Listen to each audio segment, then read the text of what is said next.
Hello friends, I hope आप लोग अच्छे होंगे। मेरा नाम संभव गुप्ता है। सो जस्ट मैं अभी एक टॉपिक मैंने पिक करने का सोचा, financial instrument equity and the financial liability.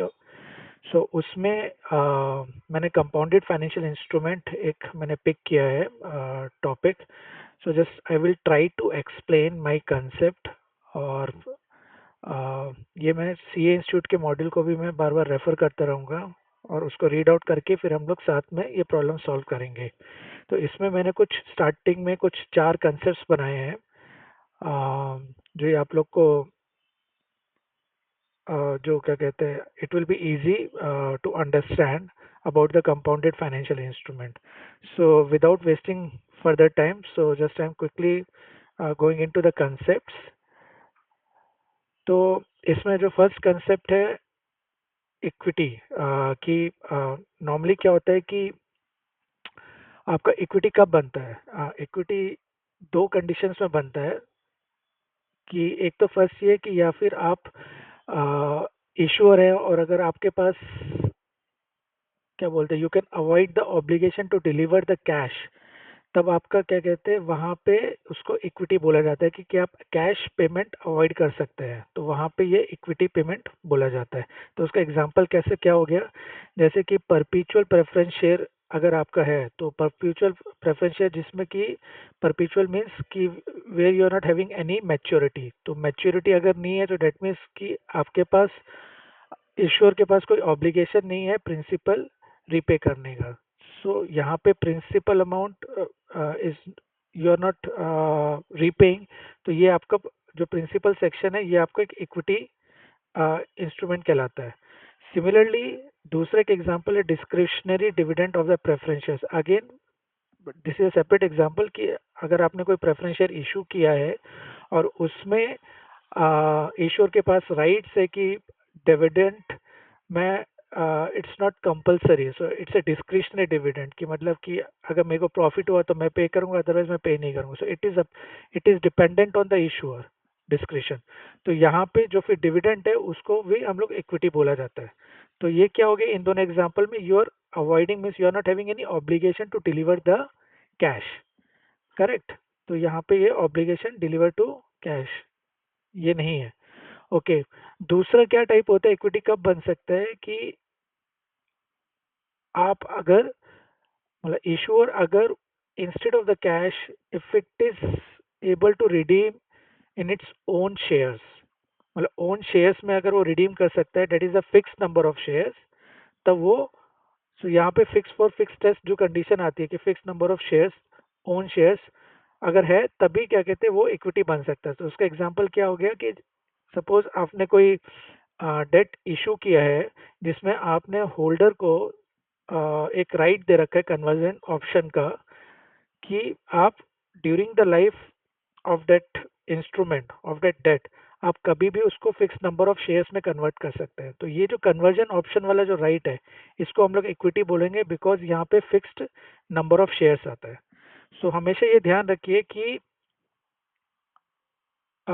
Equity कब बन सकता है, या तो ये कि ये जो फर्स्ट वाला जो एग्जांपल है इसमें कोई आपका ओन इक्विटी शेयर नहीं आ रहा है फर्स्ट एग्जांपल में बस, लेकिन आपके पास एक राइट है कि आप कैश पेमेंट अवॉइड कर सकते हैं। दूसरा कब आ रहा है, जब आप क्या कहते हैं सेटल कर रहे हो उसे अपने ओन इक्विटी शेयर्स में, and that is also in the fix number of shares, so that is a fixed for fix test, जब क्वालिफाई करता है तभी आप उसको इक्विटी बोलते हैं। तो ये कंडीशन है। तो इसका वैसा वैसा क्या हो गया कि अगर आपका फाइनेंशियल लायबिलिटी कब आएगा, जब आप अपना ऑब्लिगेशन जब आप अपना ऑब्लिगेशन क्या बोलते हैं, अगर आपका ऑब्लिगेशन है कैश का, ठीक है, तब आप इसको ऑब्लिगेशन ऑफ कैश का है तब आपको वो फाइनेंशियल लायबिलिटी बनेगा। या फिर अगर अपना ऑब्लिगेशन इक्विटी शेयर्स में अपने ओन इक्विटी शेयर्स में उसको डिस्चार्ज कर रहे हैं, लेकिन यहाँ पे जो आपका ओन शेयर्स है वो वेरिएबल नंबर ऑफ शेयर्स है, ठीक है, variable number of shares. Just pardon me कि अगर मेरा थोड़ा राइटिंग का इशू अगर आपको दिख रहा होगा, लेकिन but I am just trying to मैं अपना पूरा कन्वे करूंगा कि भाई ये फाइनेंशियल लायबिलिटी कब बनता है? सो ऑब्लिगेशन ऑफ कैश, एक कंडीशन ये हो गया, या फिर और अगर आप अपना ऑब्लिगेशन को डिस्चार्ज कर रहे हो वेरिएबल नंबर ऑफ शेयर्स में, ठीक है, and that is also variable number of own shares, variable number of own shares. So this is just like your opposite what I have written in the equity. ठीक है, तो ये आपका first concept हो गया, ये भी हम लोग यहाँ पे कवर करेंगे, इस मॉड्यूल में भी लिखा हुआ है ये चीज़, लेकिन but I think this is a very important concept कि आपका इक्विटी कब बन सकता है. दो कंडीशन में बन सकता है कि अगर आपने अपना ऑब्लिगेशन कैश में डिस्चार्ज नहीं कर रहे हो, उसके आपके you can avoid. And the second thing, अगर आप अपना obligation fix number of own shares में डिस्चार्ज कर रहे हो तो तब इक्विटी बनेगा. ठीक है, coming to the second concept, ये एक मैंने एक एग्जांपल बनाया हुआ है कि अपना सीए इंस्टीट्यूट में इसमें पूरा कवर्ड नहीं किया हुआ example, but I am just trying to cover all the things here कि मतलब ये कैसे कैसे कितना कॉम्प्लिकेटेड हो सकता है. तो सपोज अगर आप यहाँ पे देखेंगे कि A limited has issued a convertible debt of 5 years of rupees 10 lakh at a coupon rate of 6% per annum to B limited. So B limited आपका यहाँ पे होल्डर है, ए लिमिटेड आपका यहाँ पे इशूर है कि 5 साल का एक कन्वर्टेबल डेट इशू किया जा रहा है of ₹10 lakh at a coupon rate of 6%. ठीक है. उसके बाद इसमें यहाँ पे सो ये कन्वर्टेबल डेट है, यहाँ पे वेरियस टाइप ऑफ ऑप्शंस हैं. ठीक है, लेकिन अगर मेरे को प्लेन वेनिला डेट अगर मेरे को इशू करना है तो वो मैं 10% रेट पे कर सकता हूँ. प्लेन वेनिला डेट मतलब कि जहाँ पे कोई मेरे पास कोई ऑप्शंस नहीं है. ठीक है, और लेकिन फर्स्ट वाले में कन्वर्टेबल डेट में where you are having a various options. तो अगर आप यहाँ पे देखोगे 6% कूपन है, यहाँ पे 10% है. सो नॉर्मली क्या होता है, जस्ट फॉर द आइडेंटिफिकेशन की कभी कभी क्या होता है कि इंस्टीट्यूट साइलेंट हो जाते हैं कि ये ऑप्शन किसके पास है. तो उसका एक आइडेंटिफाई करने का क्या तरीका है कि just in this example just simply I am just taking कि एक ऑप्शन जो कन्वर्जन ऑप्शन जो आपका होल्डर के पास है. तो अगर कोई ऑप्शन अगर होल्डर एंजॉय कर रहा है, ठीक है, तो then that holder is ready कि भाई ठीक है मेरे को कम कूपन कम इंटरेस्ट भी मिलेगा तब भी चलेगा, बिकॉज ईश्वर उसको एक राइट दे रहा है in the form of option. Correct. तो like suppose here if I am writing कि अगर कोई डेट है जिसमें कि प्लेन वेनिला डेट है, ये मैं एक सिंपल वो लिख रहा हूँ, और प्लस अगर इसमें एक ऑप्शन दे रहा है कन्वर्जन ऑप्शन का, तो उसका अगर यहाँ पे जैसे मैं एग्जांपल यहाँ पे ले रहा हूँ 6% वो इंटरेस्ट रेट ईश्वर देगा. ठीक है, अदरवाइज अगर ये प्लेन वेनिला होता, यहाँ पे कोई ऑप्शन नहीं होता, तो ईश्वर उस पर 10% दे रहा होता. तो अगर आप यहाँ पे देखोगे कि अगर ये ऑप्शन होल्डर एंजॉय कर रहा है तो उसका कूपन रेट उस डेट का कूपन रेट कम होगा, लेकिन अगर कोई ऑप्शन नहीं है तो उसका कूपन रेट ज़्यादा होगा. तो यहाँ पे ये कम क्यों हो रहा है, क्योंकि यहाँ पे ईश्वर जो है एक ऑप्शन दे रहा है होल्डर को उसको एंजॉय करने के लिए, उसकी वजह से यहाँ पे आपका कूपन रेट कम हो जाता है. ठीक है, तो ये कि आइडेंटिफाई करने का तरीका है. So now coming back to here, so like here मैंने क्या किया हुआ है कि यहाँ पे मैंने वेरियस ऑप्शंस लिए हुए हैं, वेरियस टाइप ऑफ ऑप्शंस. तो उसमें एक क्या है कि एक purchase call option with A limited with the issuer कि कभी भी वो रिडीम कर सकता है एट एनी टाइम. तो यहाँ पे जो रिडीम होगा इन द फॉर्म ऑफ कैश होगा कि मतलब ईश्वर क्या कर सकता है कि जब भी उसको कभी लगेगा विद इन द 5 years कि भाई ठीक है मेरे को रिडीम करना है, तो ये ऑप्शन को एक्सरसाइज करेगा और ये इसको कॉल कर लेगा और इसके बदले वो फिर कैश पे कर देगा, and that is also at the par amount. ठीक है, ये ऑप्शन किसके पास है, ये ईश्वर के पास है. तो यहाँ पे मैं क्या शॉर्ट में लिख रहा हूँ, ये ईश्वर के पास है.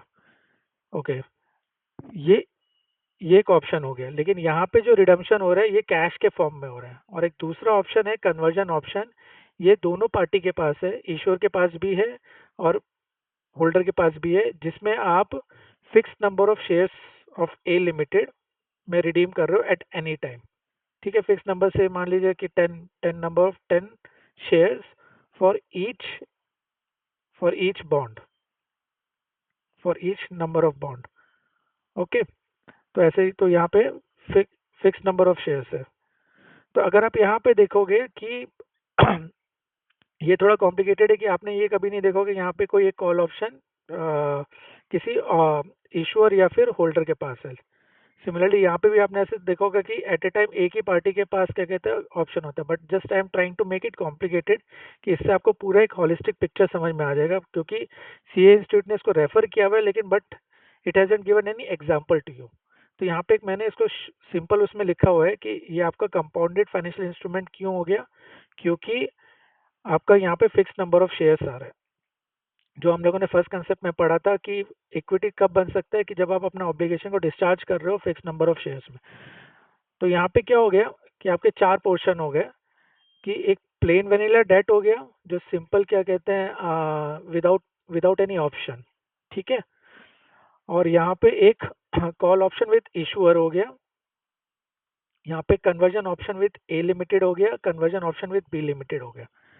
तो अगर हम लोग conversion option with B limited में आते हैं, जिसमें आपने नॉर्मली आपने कोई क्वेश्चन सॉल्व भी कर रखा होगा कि अगर कन्वर्जन ऑप्शन, तो यहाँ पे हम लोग फिक्स फॉर फिक्स टेस्ट लगाते हैं, ठीक है। फिक्स फॉर फिक्स टेस्ट लगाए कि यहाँ पे अगर आपका फिक्स नंबर ऑफ शेयर्स है तो ये आपका इक्विटी इंस्ट्रूमेंट बन गया, ठीक है। Similarly conversion option with B limited with A limited means with the issuer, तो ये भी एक आपका कन्वर्जन ऑप्शन है, लेकिन यहाँ पे it is with the issuer and here it is with the holder. तो ये भी आपका यहाँ पे फिक्स फॉर फिक्स टेस्ट लगाते हैं, तो ये भी वो जो सेटिस्फाई कर रहा है because fix number of shares यहाँ पे मैंने लिख रखा है, तो ये भी आपका इक्विटी इंस्ट्रूमेंट बन गया। तो ये दोनों आपका इक्विटी इंस्ट्रूमेंट बन गए। लेकिन ये आपका जो कन्वर्जन ऑप्शन जो है ये विद ए लिमिटेड हो गया और ये विद बी लिमिटेड हो गया। अब यहाँ पे एक दूसरा एक ऑप्शन है, दिस इज डिफरेंट, बिकॉज यहाँ पे जो आप डिस्चार्ज कर रहे हो कन्वर्जन ऑप्शन को, ये आप इन the form of own equity shares के फॉर्म में कर रहे हो, that is equity shares of A limited. But ये जो ऑप्शन है यहाँ पे आप जो डिस्चार्ज कर रहे हो इन द फॉर्म ऑफ कैश कर रहे हो, और ये ऑप्शन किसके पास है, इश्यूअर के पास है। Okay, so this is the embedded derivative.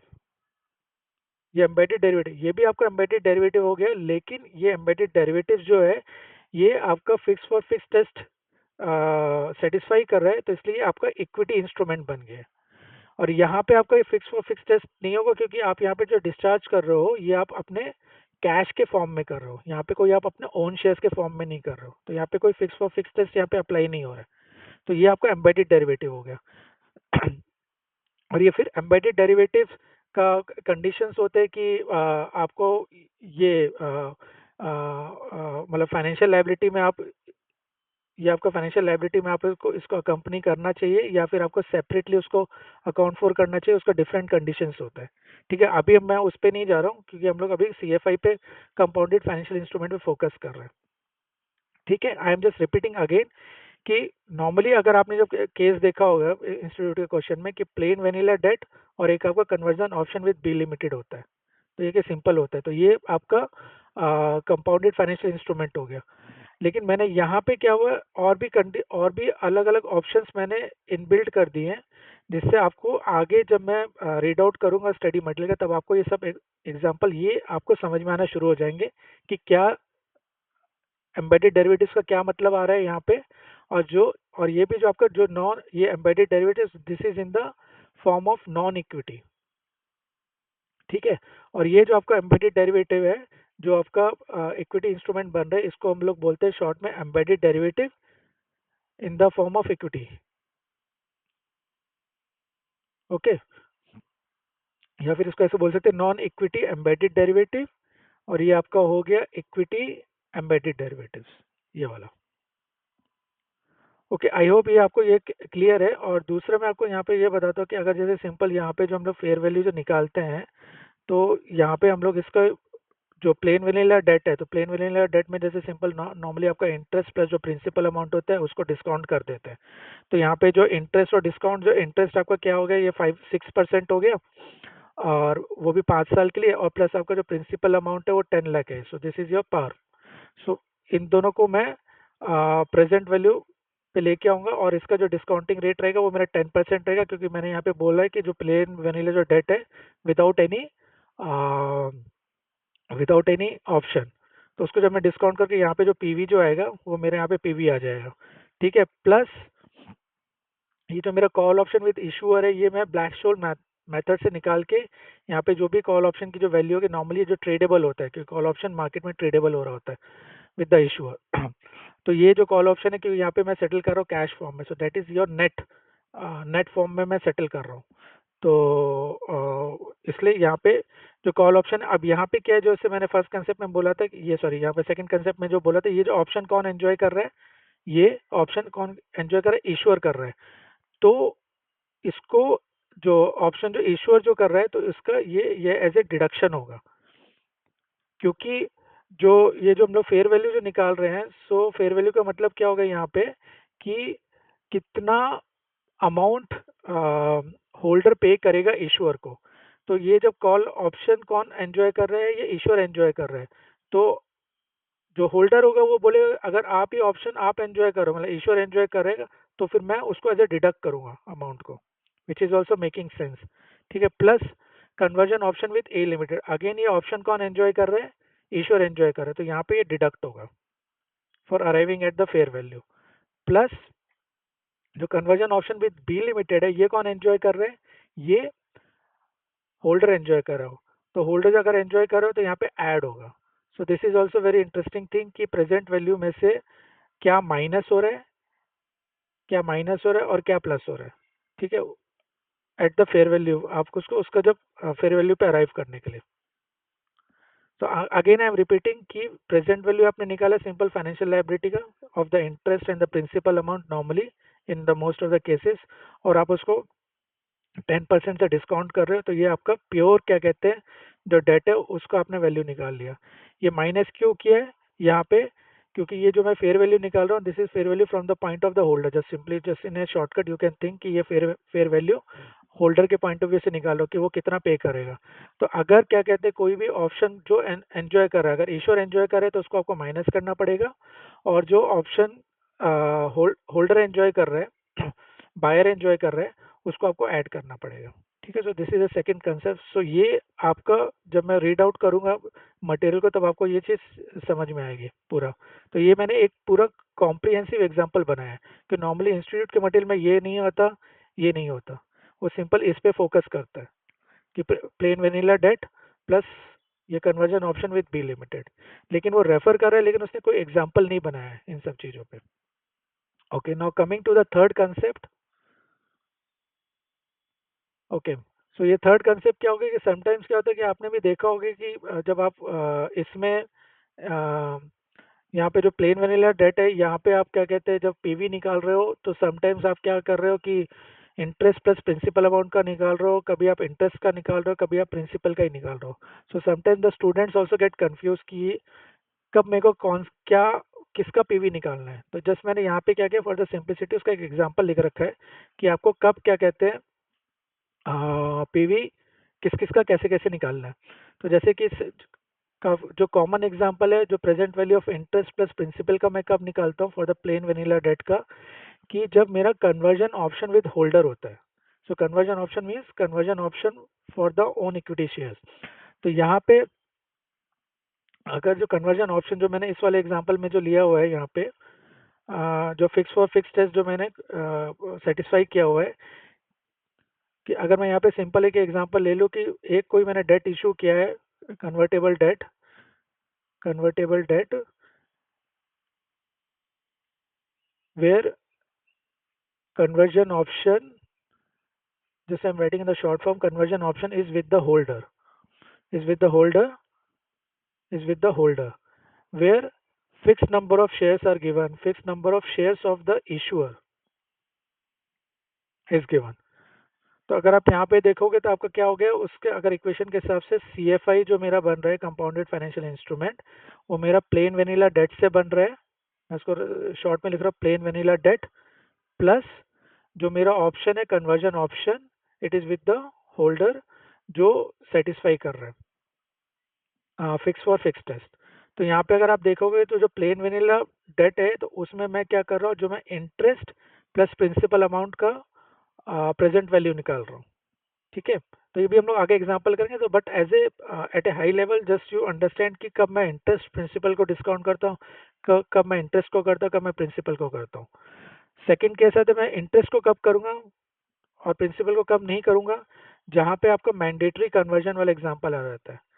ठीक है, मैंडेटरी कन्वर्जन में जैसे क्या हो गया इसका, कि मैंने एक कन्वर्टेबल डेट इशू किया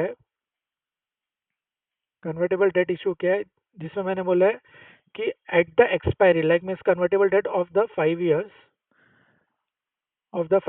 और इसमें मैंने क्या बोला हुआ है इशूअर ने कि at the end of the 5th year this debt will be redeemed through the fix number of the own equity shares. तो उसके बेसिस पे क्या बोलते हैं, fix number of the shares on shares. तो यहाँ पे किसी को ऑप्शन नहीं दिया गया है, ये मैंडेटरी कन्वर्जन है, जिसमें आप क्या बोल रहे हो कि प्रिंसिपल अमाउंट को मैं इक्विटी में कन्वर्ट करता हूँ। ये जो प्रिंसिपल अमाउंट है वो आपका फिक्स फॉर फिक्स टेस्ट क्या कहते हैं क्वालिफाई कर रहा है। तो जब वो fix for fix test qualify कर रहा है तो आप उसको इसमें क्या बोलते हैं, जो प्लेन वनीला डेट है, मतलब प्रेजेंट वैल्यू जब आप निकालते हो तो उसमें आप प्रिंसिपल अमाउंट को कंसिडर नहीं करोगे। और यहाँ पे इसमें मैंने साथ में क्या बोल रखा है कि जो इंटरेस्ट है, इंटरेस्ट इज मैंडेटरी, सो मैं throughout the life of the instrument हर एक साल में मैं इंटरेस्ट पे करूंगा, मतलब ईश्वर पे करेगा। तो यहाँ पे वो केवल आप जो आपका जो फाइनेंशियल लाइबिलिटी वो बनेगा, वो प्रेजेंट वैल्यू ऑफ इंटरेस्ट का ही बनेगा। ये भी हम लोग आगे एग्जांपल करेंगे, इसमें इंस्टीट्यूट के उसमें एग्जांपल में कवर्ड है। तो यहाँ पे मैं रिपीट कर देता हूँ कि मैंने ईश्वर ने कन्वर्टेबल डेट इशू किया है where in for the 5 years, जिसमें से सपोज मान लो कि कूपन इंटरेस्ट है 6% per annum, the issuer will be paying each year till 5th year, and at the end of the 5th year जो principal amount है वो उसको रिडीम कैसे करेंगे, उसको redeem with the fix number of the own equity shares में करेंगे। ठीक है, तो ये वाला एग्जांपल यहाँ पे कवर्ड है। या फिर दूसरा क्या है, इरिडीमेबल प्रेफरेंस शेयर्स। सो इरिडीमेबल प्रेफरेंस शेयर्स की जैसे आप कि ईश्वर ने एक प्रेफरेंस शेयर इशू किया है जिसकी कोई मैच्योरिटी नहीं है, करेक्ट। तो उसमें क्या हो गया, फिर यहाँ पे क्या हो गया कि आपका जिसकी कोई मैच्योरिटी नहीं है, so debt means issuer is not having any obligation to pay to refund the principal amount. तो वो आपका जब आप क्या कहते हैं ईश्वर अवॉइड कर सकता है कि प्रिंसिपल को रीपे करना, तो वो जो प्रिंसिपल वाला जो पोर्शन है वो आपका इक्विटी इंस्ट्रूमेंट बन जाएगा। ठीक है, और इसमें साथ में ये कि एग्जांपल में कि जो प्रेफरेंस शेयर्स का डिविडेंड है which is mandatory, it is not discretionary. तो फिर यहाँ पे जो डिविडेंड रहेगा, सो आपको डिविडेंड को आपका उसका प्रेजेंट वैल्यू निकालना पड़ेगा because it is a mandatory, it is not at the discretionary level of the issuer. और थर्ड क्या आता है, principal value of the sorry present value of the principal. इसका क्या एग्जांपल है कि ये हम लोग कवर कर लेंगे, इंस्टीट्यूट के मटेरियल में दिया हुआ है। जस्ट आई एम एक्सप्लेनिंग कि क्या रहता है कि आपने रिडीमेबल डिबेंचर इशू किया है विद द डिस्क्रिशनरी इंटरेस्ट। ठीक है, तो जब आपका रिडीमेबल है, सो डेट मीन्स इश्यूअर के पास ऑब्लिगेशन है कि प्रिंसिपल को पे करना है, से आफ्टर उसका जो टाइम पीरियड है जो मैच्योरिटी पीरियड है 10 years है। So at the end of the 10th year issuer को इसका प्रिंसिपल अमाउंट पे करना पड़ेगा। लेकिन जो उसका जो डिस्क्रिशनरी इंटरेस्ट का मतलब क्या हुआ कि कोई कंपलसरी नहीं है कि उसको इंटरेस्ट पे करना पड़ेगा हर साल। तो ये जो इंटरेस्ट वाला पोर्शन है वो आपका क्या हो गया, वो आपका इक्विटी इंस्ट्रूमेंट हो गया। कैसे कि आपके पास जो इक्विटी का जो दो जो कंडीशंस जो कैसे इक्विटी कैसे बन सकता है, या तो कैश का जो ऑब्लिगेशन है, दूसरा जो आपका ओन शेयर्स है। ठीक है, तो ओन शेयर्स का वही है कौन सा, फिक्स नंबर ऑफ शेयर्स। और कैश के कैश का ऑब्लिगेशन अगर आप अवॉइड कर सकते हो, तो यहाँ पे इंटरेस्ट का क्या आप अपना कैश का ऑब्लिगेशन आप अवॉइड कर सकते हो, लेकिन जो प्रिंसिपल अमाउंट है डिवेंचर का वो आप कैश का ऑब्लिगेशन अवॉइड नहीं कर सकते हो। ठीक है, तो ये वाला अभी आ ही नहीं रहा है यहाँ पे इस वाले एग्जांपल में। सो आई होप ये आपको कंसेप्ट क्लियर हुआ है कि प्रेजेंट वैल्यू कब आपको इंटरेस्ट का निकालना है, कब प्रिंसिपल का निकालना है। ठीक है, तो ऐसे ऐसे केस मैंने बना के रखे हुए हैं। Of coming to the fourth concept, हाँ, सो ये भी एक ऐसे मैंने एट ए हाई लेवल मैंने बताया कि रिडम्पशन के क्या क्या मेथड हैं। तो इसमें क्या है कि अर्ली रिडम्पशन भी हो सकता है। सो अर्ली रिडम्पशन कैसे हो सकता है, बाय इशूअर। ठीक है, और एक रिडम्पशन हो सकता है बाय होल्डर, और एक हो सकता है कि मैच्योरिटी पे। ठीक है, तो ये 3 महीने ऐसे केसेस बना के रखे हुए हैं। तो जो अर्ली रिडेम्पशन है इश्योर का कब हो सकता है?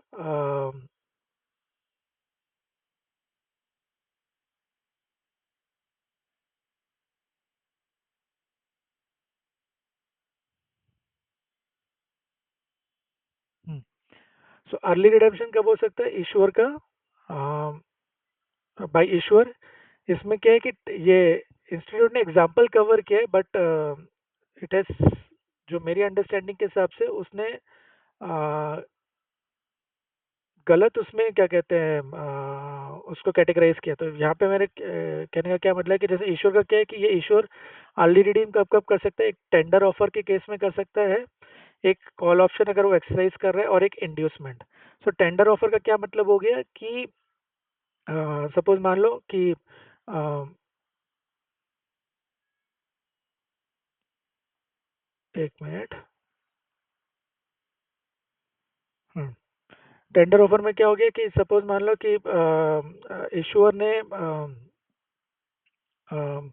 जो वेरी कॉमन एग्जांपल है वही मैं लेके चल रहा हूँ कि कन्वर्टेबल डेट इशू किया है। कन्वर्टेबल डेट जो जिसका जो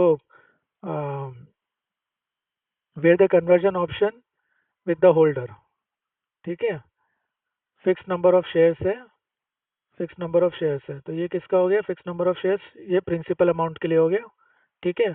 और दूसरा जो इंटरेस्ट है, so date is also mandatory. तो ये आपका अभी अगर देखा जाए तो अगर ये प्रिंसिपल अमाउंट है तो ये आपका इक्विटी इक्विटी इंस्ट्रूमेंट बन जाएगा। कैसे? क्योंकि ये fix number of own shares में चला गया, और इंटरेस्ट क्या है कि आपको पे करना ऑब्लिगेशन है, तो ये आपका फाइनेंशियल लायबिलिटी हो गया, ठीक है। तो ये प्रिंसिपल, ये आपका कंपाउंडेड फाइनेंशियल इंस्ट्रूमेंट हो गया।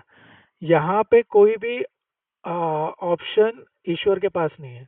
तो उसमें यहाँ पे क्या होता है कि एक ईश्वर सीधा क्या करता है कि से मान लो ये 5 ईयर का है, तो ये इसमें से मान लो थर्ड ईयर के एंड में कि इंटरेस्ट रेट काफ़ी डाउन हो गया, तो ईश्वर क्या करेगा कि एक टेंडर ऑफर निकालेगा कि जो भी अमोर्टाइज अमाउंट से जो जो भी कुछ चल रहा होगा, तो higher than the amortize amount, वो क्या करेगा कि मैं आपको इतना पैसा दूंगा। से मान लो अगर मेरा अमोर्टाइज अमाउंट चल रहा है 11 लाख, ठीक है, मैंने 10 लाख पे इशू किया था, जो मेरा पार वैल्यू है 10 लाख पे मैंने इशू किया था, और उसकी जो मैच्योरिटी अमाउंट है से मान लो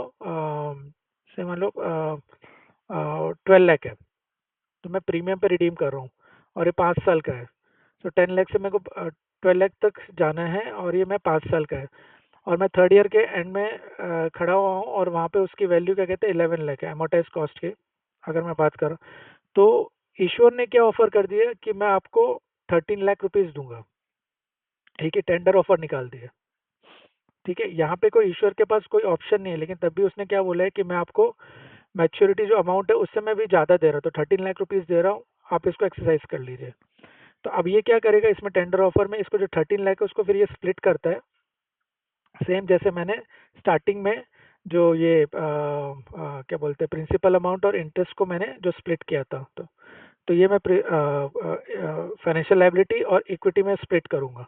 तो ये भी एग्जांपल कवर्ड है, बट यहाँ पे अगर आप देखो, यहाँ पे कोई इन द बिगनिंग कोई इश्योर के पास कोई ऑप्शन नहीं है, लेकिन वो एक टेंडर ऑफर दे रहा है in between, in between the life of the instrument, ठीक है। तो ये कि टेंडर ऑफर हो गया। दूसरा क्या है कि एक्सरसाइजिंग द कॉल ऑप्शन, जो मैंने यहाँ पे स्टार्टिंग में जो मैंने एक एग्जांपल कवर किया था कि यहाँ पे ये जो call option with the ensure है, इसको अगर इश्योर एक्सरसाइज कर देता है, करेक्ट, तो उससे भी अर्ली रिडेम्पशन हो सकता है। तो वो एक तरीका है। तो एक्सरसाइजिंग द कॉल ऑप्शन, ये इंस्टीट्यूट ने कोई एग्जांपल यहाँ पे मेंशन नहीं किया है, लेकिन उसने क्या किया, ये एक्सरसाइजिंग द कॉल ऑप्शन और टेंडर ऑफर को मिक्स कर दिया, ठीक है। लेकिन ये दोनों केसेस सेपरेट सेपरेट है। तो यहाँ पे exercising the call option. Third क्या है? इंड्यूसमेंट। इंड्यूसमेंट में क्या करते हैं, it is similar to your tender offer की, उसने इसने क्या बोल दिया कि सपोज मान लो यहाँ पे जो आपका फिक्स नंबर ऑफ शेयर्स है से मान लो 10 है, यहाँ पे इंड्यूसमेंट में क्या बोलेगा वो, आपके पास कोई क्या कहते हैं, इश्यूअर के पास कोई ऑफर ऑप्शन नहीं है, लेकिन उसने क्या बोले कि आप क्या कहते हैं, अगर थर्ड ईयर के एंड में अगर आप एक्सरसाइज कर सकते हो तो मैं आपको 10 शेयर के बदले 15 शेयर्स दे दूंगा ऑन इक्विटी शेयर का। So this is called your inducement. So it is pretty similar to your tender offer, but यहाँ पे डिफरेंस क्या है कि यहाँ पे आप जो स्प्लिट कर रहे हो फाइनेंशियल लायबिलिटी और इक्विटी में, लेकिन यहाँ पे क्या है कि ये जो 10 जो है और ये जो 15 जो है, तो इन दोनों का जो डिफरेंस है, मतलब फाइव फाइव नंबर ऑफ जो शेयर्स है आपका एक्स्ट्रा, इनटू जो थर्ड ईयर के एंड में जो आपने जो ये ऑफर दिया हुआ है, उसका वहाँ के टाइम पे जो मार्केट वैल्यू जो रहेगा उस टाइम का, उससे मल्टीप्लाई करके जो भी वैल्यू आएगा सीधा आप उसको प्रॉफिट एंड लॉस में हिट कर लोगे, क्योंकि आप हायर अमाउंट पे कर रहे हो। ठीक है। या फिर instead of number of share आप सीधा बोल देते हो कि जो भाई आ, आ, जो मैं आपको जो मैच्योरिटी में जो मैं पे करने वाला हूँ, उसके बदले मैं आपको हायर अमाउंट दे दूंगा, तो जो एक्स्ट्रा अमाउंट जो मैं पे कर रहा हूँ वो आप डायरेक्टली हिट कर देते हो पेनल में एज ए लॉस। ठीक है, तो ये इंड्यूसमेंट हो गया। सो ये तीन केसेस होते हैं। So just try to remember, because ये इंस्टीट्यूट ने इतना क्लैरिफाई नहीं किया है, but you should able to identify कि कैसे कैसे इशूअर इसको क्या बोलते हैं, अर्ली कैसे रिडीम कर सकते हैं। तो आई थिंक ये जो इंड्यूसमेंट वाला जो है, ये इंस्टीट्यूट ने एग्जांपल जो कवर किया है वो प्रैक्टिकल क्वेश्चंस में किया हुआ है। तो अगर टाइम परमिट करेगा तो वो भी मैं आपको फटाफट इसको रीड आउट करवा दूंगा। और लेकिन जो टेंडर ऑफर और प्लस एक्सरसाइजिंग ऑफर को, एक्सरसाइजिंग द कॉल ऑप्शन, इन दोनों को मिक्स करके इंस्टीट्यूट ने अपने स्टडी मटेरियल में क्वेश्चन बनाए, लेकिन जो उसका सॉल्यूशन वो टेंडर ऑफर के हिसाब से दिया गया। ठीक है। और तो यहाँ पे जो रिडम्पशन मेथड है, तो ये आपका इश्योर कैसे कैसे कर सकता है, टेंडर ऑफर के थ्रू कर सकता है, एक्सरसाइजिंग द कॉल ऑप्शन और इंड्यूसमेंट के थ्रू। और होल्डर रिडीम कर सकता है। होल्डर कैसे रिडीम कर सकता है कि जब उसके पास जो कन्वर्जन ऑप्शन जो अवेलेबल है, ठीक है, कन्वर्जन ऑप्शन की फिक्स नंबर ऑफ जो इक्विटी शेयर्स है उसमें उसको एक्सरसाइज कर सकता है during the life at any time. तो वो जैसे जब वो इसको एक्सरसाइज करता है तो फिर वो आ, आ, जो डिबेंचर है वो रिडीम हो जाता है। ठीक है। थर्ड क्या रहता है कि होल्डर ने होल्डर और इश्योर ने अपना ऑप्शन एक्सरसाइज नहीं किए, तो मैच्योरिटी अमाउंट पे जो भी अमाउंट रहेगा आपका, जो रिडम्पशन अमाउंट रहेगा, वो आपको इश्योर को पे करना पड़ेगा। So it can be like the mandatory conversion you can say, कि जहाँ पे आपका कोई ऑप्शन अवेलेबल नहीं है। ठीक है। मैंडेटरी कन्वर्जन है on the time of the maturity, eight the time of the maturity, तो आप क्या यहाँ पे क्या करोगे, इक्विटी शेयर्स में कर सकते हो डिपेंडिंग ऑन द क्वेश्चन। और या फिर दूसरा क्या होता है कि कोई अगर ऑप्शन या कोई भी मैंडेटरी कन्वर्जन नहीं है तो इश्योर उसको रीपे करेगा कैश के फॉर्म में। ठीक है। तो ये तीन टाइप के रिडम्पशन के हो सकते हैं, जिसमें इश्योर का tender offer, call option exercise कर सकता है इश्योर, और दूसरा थर्ड होता है inducement, this is covered under the issuer, then the holder अपने ऑप्शन को एक्सरसाइज कर सकता है। और थर्ड से मान लो जिसमें क्या कहते हैं दोनों पार्टी ने किसी ने भी अपना ऑप्शन एक्सरसाइज नहीं किया, या फिर क्वेश्चन में ऑप्शन ही अवेलेबल नहीं है। ठीक है। सो ये बेस कंसेप्ट हो गए। आप अगर इसको आप लेके चलोगे तो आपको आई होप कोई प्रॉब्लम नहीं आएगा। तो अब हम लोग क्विकली क्या कहते हैं इंस्टीट्यूट के मटेरियल को गो थ्रू कर लेते हैं। तो जो आप रिपीट अगेन मैं कर रहा हूँ, इक्विटी कब बन सकता है, अगर आपका ऑब्लिगेशन आप उसको कैसे डिस्चार्ज कर रहे हो, कि कैश के फॉर्म में कर रहे हो या फिर क्या कहते हैं इक्विटी के फॉर्म में कर रहे हो। ठीक है। तो फाइनेंशियल लायबिलिटी कब बनेगा, अगर आप अपना ऑब्लिगेशन कैश के फॉर्म में कर रहे हो जिसको आप अवॉइड नहीं कर सकते हो। ठीक है। अगर आप अपना ऑब्लिगेशन इक्विटी के फॉर्म में कर रहे हो, मीन्स ओन शेयर्स के फॉर्म में कर रहे हो, तो उसमें क्या केस बन रहा है कि अगर आप फिक्स नंबर ऑफ शेयर्स अगर होते हैं तो वो financial sorry variable number of shares अगर होते हैं तब आपका फाइनेंशियल लायबिलिटी बनेगा। ठीक है। तो यहाँ पे क्या हो गया आपका ऑब्लिगेशन, आप किस फॉर्म में कर रहे हो, कैश फॉर्म में कर रहे हो या फिर आप इक्विटी शेयर के फॉर्म में करें। Equity share means own equity shares. ठीक है। सेकंड कंसेप्ट क्या हो गया, जिसमें मैंने आपको बताया कि वेरियस ऑप्शंस अवेलेबल है। So this is the comprehensive example कि यहाँ पे ऑप्शन इश्योर के पास भी है और होल्डर के पास भी है, और क्या टाइप के ऑप्शंस अवेलेबल है। जैसे इस वाले इसमें क्या है ऑप्शन अवेलेबल, कि यहाँ पे आप जो ऑब्लिगेशन यहाँ पे जो आप कैश के फॉर्म में डिस्चार्ज कर रहे हो, और इन दोनों के ऑप्शन के इन इन दोनों के ऑप्शन में क्या, how you are discharging in the form of the own equity share. ठीक है। थर्ड कंसेप्ट क्या हो गया कि आप पीवी जो प्लेन वेनिला डेट है, जो फाइनेंशियल लाइबिलिटी वाला जो पोर्शन है, जब आप उसका प्रेजेंट वैल्यू जो निकालते हो, उसमें आप कब आप इंटरेस्ट प्रिंसिपल को कंसिडर कर रहे हो, कब केवल इंटरेस्ट को कर रहे हो, कब आप प्रिंसिपल को कर रहे हो। ठीक है, और ये रिडम्पशन मेथड होगा। So now just quickly coming to the institute material. तो अब जैसे यहाँ पे मैं क्विकली रीड आउट करता चला जाता हूँ। सो ये सेक्शन है कंपाउंडेड फाइनेंशियल इंस्ट्रूमेंट। तो कंपाउंडेड फाइनेंशियल इंस्ट्रूमेंट कब बनेगा, जब आपका फाइनेंस इंस्ट्रूमेंट में आपका फाइनेंशियल लायबिलिटी प्लस इक्विटी होता है। ठीक है, सो या obligation to deliver the cash. Generally, the instruments with such obligations are classified as a financial liability, and the settlement in own equity instruments, generally the instruments with the such provisions are classified as equity. तो ये कब होगा आपका equity में, जब आप अपना obligation, तो अगर आपका ऑब्लिगेशन जो है, ईश्वर का जो ऑब्लिगेशन है, अगर वो डिस्चार्ज केवल कैश फॉर्म में हो रहा है, ठीक है, तो यहाँ पे आ जाएगा, तो फाइनेंशियल लायबिलिटी बनेगा। अगर इक्विटी के फॉर्म में हो रहा है, तो इक्विटी के फॉर्म में हो रहा है और वो भी फिक्स नंबर ऑफ शेयर्स में हो रहा है, तब वो आपका इक्विटी बनेगा। अगर ये वेरिएबल में हो रहा है, तो वो आपका फाइनेंशियल लायबिलिटी ही रहेगा। ओके, तो ये हो गया। Quickly just coming. Okay. So there are the several exceptions to the general principle stated above, as we have seen in the several illustrations discussed so far.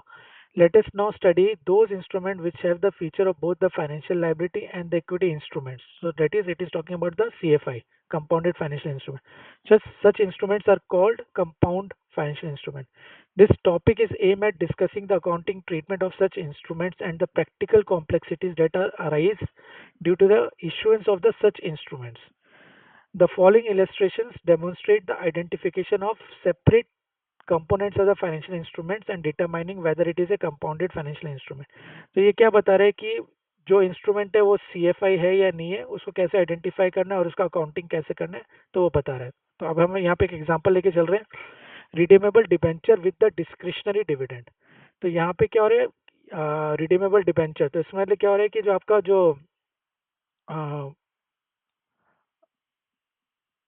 एक मिनट, तो यहाँ पे क्या हो रहा है कि रिडीमेबल डिबेंचर की मतलब जो आपका जो प्रिंसिपल है प्लस आपका जो इंटरेस्ट है, ठीक है, तो डेट में आपके दो ही कंपोनेंट होते हैं, प्रिंसिपल और इंटरेस्ट। तो अब ये बोलो रिडीमेबल डिबेंचर, तो रिडीमेबल मतलब जो आपका प्रिंसिपल जो आपको पे करना पड़ेगा, और डिस्क्रिशनरी डिविडेंड मतलब आपका जो इंटरेस्ट है। तो अभी अगर डिस्क्रिशनरी है तो डेट मीन्स जो मैंने आपको बताया था कि ऑब्लिगेशन का अगर कैश के फॉर्म में है, और एक या फिर जो आप डिस्चार्ज कैसे करो, कैश के फॉर्म में कर रहे हो या फिर इक्विटी शेयर्स के फॉर्म में कर रहे हो। तो ये जो एग्जांपल है वो ये कैश के फॉर्म में कर रहा है, ठीक है। तो इसमें आप ये क्या बोलोगे, रिडीमेबल है, तो यहाँ पे आपका जो जो आप ऑब्लिगेशन है कि आपको प्रिंसिपल पे करना है, वो ईश्वर के पास कोई ऑब्लिगेशन नहीं है, तो ये जो होगा ये आपका फाइनेंशियल लायबिलिटी बन जाएगा, ये पोर्शन। और जो इंटरेस्ट है कि आपको कैश ऑब्लिगेशन नहीं है, ठीक है, because of the word discretionary, तो ये आपका ये इक्विटी बन जाएगा। तो यहाँ पे आपने इक्विटी ये वाले इसको आपने कवर ही नहीं किया कि यहाँ पे आप जो डिस्चार्ज करते हो equity number own equity share में करो, तो यहाँ पे ये वाला इसके बारे में बात ही नहीं करें, ये केवल कैश के ऊपर बात करें, ठीक है। तो ये जस्ट क्विकली आपको आई थिंक ये समझ में आना चाहिए। So X company limited issues the debenture to Y company holder, ठीक है, तो यहाँ पे वाई कंपनी आपको होल्डर होगा और एक्स कंपनी लिमिटेड आपका इश्यूर होगा। So those debentures are redeemable at the end of the 10 year from the date of the issue. तो आपका जो टाइम पीरियड है लाइफ ऑफ द इंस्ट्रूमेंट के 10 ईयर्स हो गया। Interest of 15% payable at the discretion of the issuer, तो issuer को कोई कंपलसरी नहीं है कि इंटरेस्ट को पे करना है, तो इंटरेस्ट वाला जो पोर्शन जो है वो आपका इक्विटी बन जाएगा। And the rate of the interest is commensurate with the credit risk profile of the issuer. तो मतलब क्या बोल रहे हैं कि जो आपका जो डिस्काउंटिंग फैक्टर है वो 15% ही रहेगा, ठीक है। Examine the nature of the financial instrument. तो अब यहाँ पे क्या हो रहा है कि इसमें तो अमाउंट दे नहीं रखा है, लेकिन ये कि जो आपका जो प्रिंसिपल अमाउंट है, तो इसका मतलब जो आपका जो कंपाउंडेड फाइनेंशियल इंस्ट्रूमेंट है, जो मैं क्विकली जो हम लोगों ने जो कैलकुलेट किया था कि फेयर वैल्यू, तो यहाँ पे जो पीवी जो आप लोगे फाइनेंशियल लाइबिलिटी का, जो पीवी जो आप लोगे प्रेजेंट वैल्यू, वो आप प्रिंसिपल अमाउंट का लोगे, ठीक है, प्रिंसिपल अमाउंट का पीवी ले लोगे। तो ये जब ले लोगे और उसके बाद जो रिमाइंडर जो बचेगा वो आपका इक्विटी कंपोनेंट रहेगा। तो नॉर्मली क्या होता है, आप कैसे निकालते हो कि जो कंपाउंडेड फाइनेंशियल इंस्ट्रूमेंट का जो फेयर वैल्यू आपका गिवन होता है उसमें से आप पीवी माइनस कर देते हो, PV of the financial liability. उसके बाद जो फिर जो बचता है उसको आप इक्विटी कंपोनेंट बोलते हो। ठीक है, तो यहाँ पे अभी क्या बोल रहे हैं,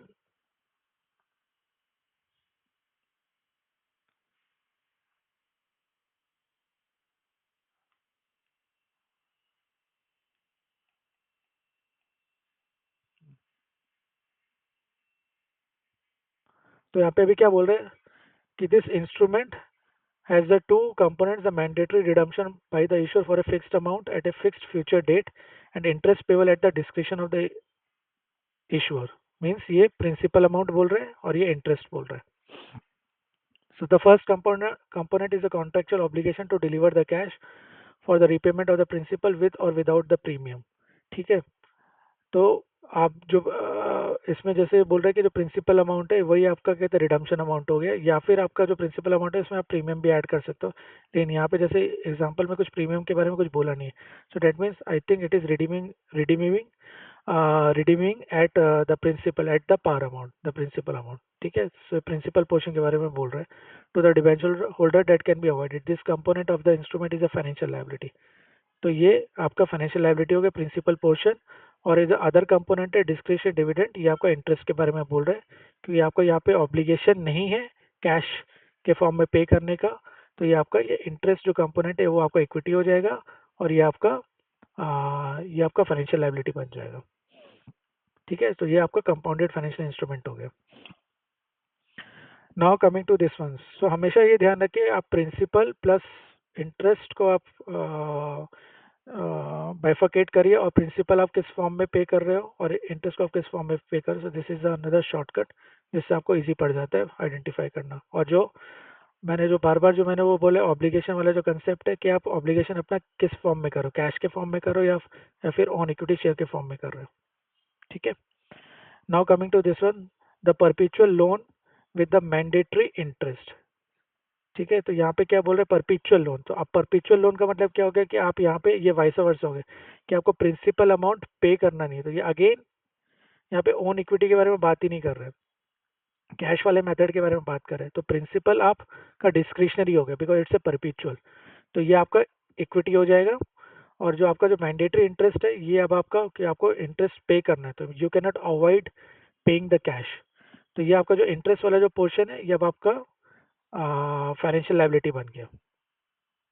तो अब अभी आप यहाँ पे देखो कि जो फाइनेंशियल लायबिलिटी का जो पीवी निकालोगे, सो पीवी ऑफ इंटरेस्ट का ही केवल निकालोगे। और उसके बाद जब ये निकालने के बाद फिर fair value of compound instrument का जो रहेगा उसमें से आप ये जब माइनस करोगे तब आपका इक्विटी का वैल्यू आ जाएगा। So P company limited issuer takes a loan from the Q Limited. The loan is perpetual and entitles the holder to a fixed interest of the 8%. Examine the nature of the financial instrument. ठीक है, so the instrument has a two component: mandatory interest by the issuer for a fixed amount at a fixed future date and the perpetual nature of the principal amount. I hope ये आपको clear हो रहा होगा। Okay, uh, coming to this one, just a minute. Hmm. So the first component is the contractual obligation to deliver the cash to the lender that cannot be avoided. This this component of the instrument is a financial liability, that is it is talking about the interest one, and the other component the perpetual principal जिसमें आपको cash का obligation नहीं है तो वो equity हो गया because the issuer is not required to pay the cash और the another financial asset in this respect. तो ये भी कंपाउंडेड फाइनेंशियल इंस्ट्रूमेंट हो गया क्योंकि आपका फाइनेंशियल लायबिलिटी भी आ रहा है और इक्विटी भी आ रहा है। Now coming to the third example, optionally convertible redeemable preference shares. ठीक है, तो इसका क्या मतलब ऑप्शनली कन्वर्टेबल, तो यहाँ पे क्या हो रहा है कि ऑप्शन दिया जा रहा है। सो मोस्टली इंस्टीट्यूट ने जो कवर कर रखा है वो ऑप्शन जो है वो सारे ऑप्शंस क्या कहते हैं होल्डर के पास है, इश्योर के पास नहीं है। ठीक है, तो रिडीमेबल प्रेफरेंस शेयर्स, तो यहाँ पे फिर दोबारा से याद रख लीजिए कि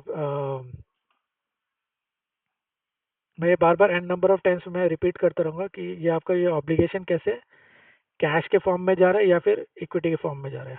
ठीक है, पहले ऐसे आइडेंटिफाई करिए। तो यहाँ पे क्या बोल रहे हैं, D limited issues the preference shares to G limited. तो जी आपका क्या हो गया, होल्डर हो गया, और डी लिमिटेड क्या हो गया, आपका इश्यूर हो गया। The holder has an option to convert these preference shares to the equity instruments of the issuer anytime up to a period of 5 years. If the option is not exercised by the holder, the preference shares are redeemed at the end of the 10 years. ठीक है, the nature of the financial instrument is, examine the nature of the financial instrument. तो यहाँ पे क्या हो रहा है कि सबसे पहले इसमें क्या हो रहा है कि दोनों आ रहे हैं, यहाँ पे कैश भी आ रहा है और इक्विटी शेयर्स भी आ रहे हैं। सो सपोज यहाँ पे इसमें तो इसने बोल नहीं रखा है कि ये जो रिडीम जो हो रहा है वो फिक्स नंबर ऑफ शेयर्स में हो रहा है या फिर वेरिएबल नंबर ऑफ शेयर्स में हो रहा है, जो ऑप्शन के बारे में जो मैं बात कर रहा हूँ, कन्वर्जन ऑप्शन। तो सपोज मान लो कि ये कन्वर्जन ऑप्शन अगर ये फिक्स नंबर ऑफ शेयर्स में है, जस्ट यहाँ पे नीचे लिखा हुआ है लेकिन just I am just taking here also कि तो यहाँ पे क्या है कि जो मेरा प्रिंसिपल अमाउंट है प्लस इंटरेस्ट अमाउंट है, ठीक है। तो यहाँ पे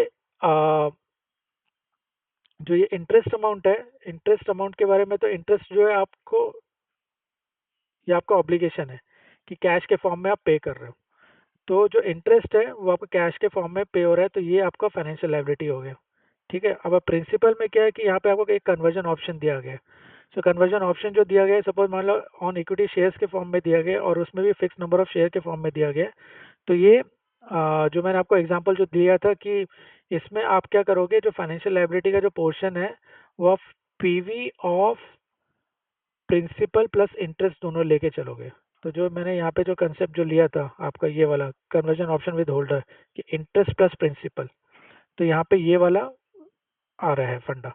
तो जब आप फाइनेंशियल लायबिलिटी जो निकालोगे तो यहाँ पे आप PV of principal plus interest लेके चलोगे। यहाँ पे प्रिंसिपल क्यों लेके चल रहे हो, क्योंकि प्रिंसिपल क्यों आ रहे हैं कि अगर बाई चांस क्या कहते हैं होल्डर ने वो ऑप्शन अगर एक्सरसाइज नहीं किया तो इश्योर को तो पे करना पड़ जाएगा कैश के फॉर्म में, तो इसलिए यहाँ पे प्रिंसिपल भी आ रहा है। अगर यहाँ पे ये आ, इसमें कन्वर्जन ऑप्शन के बदले अगर मैंडेटरी कन्वर्जन रहता तो फिर ये आपका प्रिंसिपल नहीं आता यहाँ पे, जब आप फाइनेंशियल लायबिलिटी का जो पीवी निकाल रहे हो, ठीक है। तो यहाँ पे प्रिंसिपल क्यों आ रहा है, क्योंकि कन्वर्जन ऑप्शन विद होल्डर है, और अगर होल्डर ने वो एक्सरसाइज नहीं किया तब डी लिमिटेड को कैश देना पड़ेगा, तो इसलिए मेरे को यहाँ पे प्रिंसिपल लेके चलना पड़ रहा है।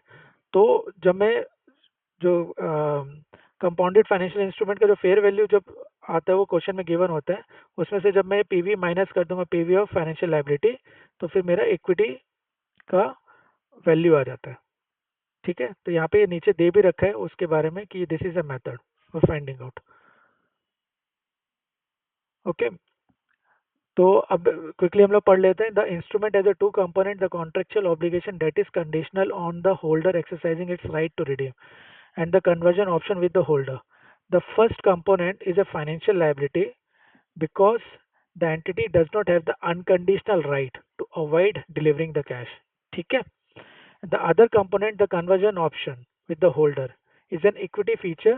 क्यों? Because if if the fix for fixed test is satisfied, तो मैंने भी अब ये इस वाले एग्जांपल में जो मैंने अमेंड किया है कि अगर वो फिक्स नंबर ऑफ शेयर्स हैं तो फिर ये आपका इक्विटी हो जाएगा। अगर ये वेरिएबल रहता तो फिर ये आपका फाइनेंशियल लायबिलिटी, दोनों आपका ये जो दोनों पोर्शन है फिर वो आपका फाइनेंशियल लायबिलिटी भी बन जाता in spite of having the option with the holder, क्योंकि आप वहाँ पे फिक्स नंबर ऑफ शेयर्स नहीं दे रहे हो, ठीक है। लेकिन यहाँ पे बोला अगर फिर if the fix for fixed test is satisfied, then it becomes a compounded financial instrument. If the conversion option does not fulfill that test because the conversion ratio varies in response to an underlying variable, तो इसका मतलब क्या हो गया कि variable number of shares. तो variable number of shares कैसे रह सकता है कि भाई कि जब भी होल्डर अपना ऑप्शन एक्सरसाइज करे तो उस टाइम पे जो मार्केट वैल्यू रहेगी शेयर की उसको आप एमोटाइज जो कॉस्ट रहेगा उससे आप डिवाइड कर दो, तो उसके बाद जो नंबर ऑफ शेयर्स निकलेगा वो आपका वेरिएबल नंबर ऑफ शेयर्स हो गया। तो यहाँ पे ये बोल रहे underlying variable. So underlying variable आपको क्या हो सकता है, market value of the equity share. So it is a derivative liability, ठीक है।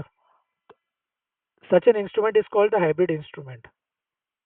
Again just coming to here, क्योंकि ये मैंने कॉम्प्रिहेंसिव एग्जांपल जो बनाया था, तो ये जो है अगर एम्बेडेड डेरिवेटिव आप क्या बोलते हैं स्प्लिट नहीं कर रहे हो प्लेन वेनिला डेट से, अगर एम्बेडेड डेरिवेटिव की जो कंडीशन है, थ्री कंडीशन जो सेटिस्फाई हो रही है, ठीक है, तो ये आपका, इसको बोला जाता है हाइब्रिड इंस्ट्रूमेंट। इसको आप हाइब्रिड इंस्ट्रूमेंट बोलते हो। लेकिन जब मैं, और इसको अगर मैं बोलूंगा जिसमें आपको इक्विटी इंस्ट्रूमेंट आ जाता है, तो इसको मैं कंपाउंडेड फाइनेंशियल इंस्ट्रूमेंट बोलता हूँ। करेक्ट। ओके, सो ये हाइब्रिड इंस्ट्रूमेंट कब बनेगा? जब आपका वो fix for fix test qualify नहीं कर रहा होगा, और फाइनेंशियल लायबिलिटी में आपके पास ऑप्शन भी है और एक आपका प्लेन वनीला डेट भी है, तो उसको हाइब्रिड इंस्ट्रूमेंट बोला जाता है। Okay, now coming to this one, the split accounting for the compounded financial instrument. In DAS 109 deals with the measurement of the financial asset and the financial liability. Equity instruments are the instruments that evidence a residual interest in the asset of an entity after deducting all of its liability. So equity instrument कब बनता है? Normally जैसे बोला जाता है कि जो आपका रेसिडुअल इंटरेस्ट है, जो आपका से मान लो जो इक्विटी शेयर्स कंपनी ने इशू किए हैं, तो इक्विटी शेयर्स को जो पैसा कब मिलेगा, वो उनका राइट्स के जो residual after paying all the obligation, जो अमाउंट बचता है उस पे उन लोग का राइट्स होता है इक्विटी शेयर होल्डर्स का, तो उसको क्या बोला जाता है? Residual interest. ठीक है, residual interest in the asset of an entity after deducting all it's liability. Therefore, when the initial carrying amount of the compounded financial instrument is allocated to its equity and the liability component, the equity component is assigned the residual amount, that is the fair value of the instrument as a whole, less the amount separately determined for the liability component। तो ये इसका क्या मतलब बोल रहे हैं कि जो आपका जो फेयर वैल्यू जो है सी एफ आई का, उसमें से जब आप अपना present value of financial liability जब माइनस कर देते हो, उसके बाद जो आता है वो आप इक्विटी कंपोनेंट का वैल्यू होता है। तो ये ऐसा क्यों कर रहे हैं? क्योंकि जब आप इसका ये रेसिडुअल इंटरेस्ट, तो ये रेसिडुअल इंटरेस्ट कैसे आता है? जब आप अपने एसेट में से जब आप अपनी लायबिलिटी माइनस कर देते हो, तो उसके बाद जो अमाउंट बचता है वो इक्विटी के लिए बचता है। तो ये वाला उस कंसेप्ट से आ रहा है ये वाली चीजें। ठीक है।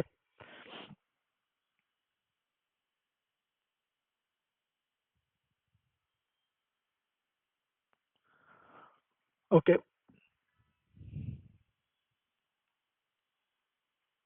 हाँ, the sum of the carrying amount assigned to the liability and the equity component on the initial recognition is always equal to the fair value that would be ascribed to the instrument as a whole। तो यहाँ पे जो fair value का, जो fair value of,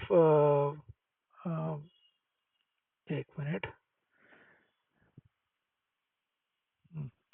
सो जो आपका जो compound का जो फेयर वैल्यू रहता है सीएफआई का, वो आप फाइनेंशियल लायबिलिटी और इक्विटी में असाइन करते हो। ठीक है, तो यहाँ पे आप कोई से मान लो अगर ये 100 है और ये आपका 80 आपने यहाँ पे असाइन किया, 20 यहाँ पे आ गया, तो आप अगर अभी देखो तो कोई भी आप अमाउंट प्रॉफिट एंड लॉस में नहीं डाल रहे हो। ठीक है, ये सपोज ये मान लो अगर आपको ये 10 हो गया, तो फिर जो डिफरेंस जो है फिर उसके से मान लो अगर ये आपका ये 15 हो गया, तो जो आपका जो डिफरेंस जो बच रहा है 5, वो आप क्या कहते हैं पीएनएल में रिकॉर्ड करते हो। तो यहाँ पे ऐसा नहीं होता है, तो आपको पूरा ही वैल्यू आपको असाइन करना पड़ता है between the financial liability and the equity. So that is 20 here it will be coming. So this is what it is trying to say. So the no gain or loss arising from the initial recognizing the components of the instrument separately. Okay, in illustration 26 and 27 above, the split accounting is performed by first determining the carrying amount of the liability component, and this is done by measuring the net present value of the discounted cash flow of interest or the principal, ignoring the possibility of exercising the conversion option if any.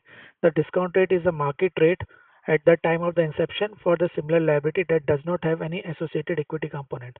ठीक है, तो जैसे मैं बोला कि plain vanilla debt का क्या value है, क्या उसका इंटरेस्ट रेट है, तो वो आपका डिस्काउंटिंग फैक्टर बन जाता है। The carrying amount of the equity instrument represented by the perpetual principal in illustration 26। जो परपेचुअल जो आपका ऊपर जो जो हम लोगों ने कवर किया था, परपेचुअल जो इश्यूर के पास कोई ऑब्लिगेशन नहीं है प्रिंसिपल पे करने का, so debt becomes your interest, debt becomes your equity component. And the conversion option in the illustration 27, so conversion option जो है इक्विटी शेयर्स का, where you are discharging in the form of the fix number of own equity share, तो वो आपका equity component बन जाता है जो हम लोगों ने ऊपर डिस्कस किया in detail. Is then determined by deducting the fair value of the financial liability from the fair value of the compound financial instrument as a whole. Okay,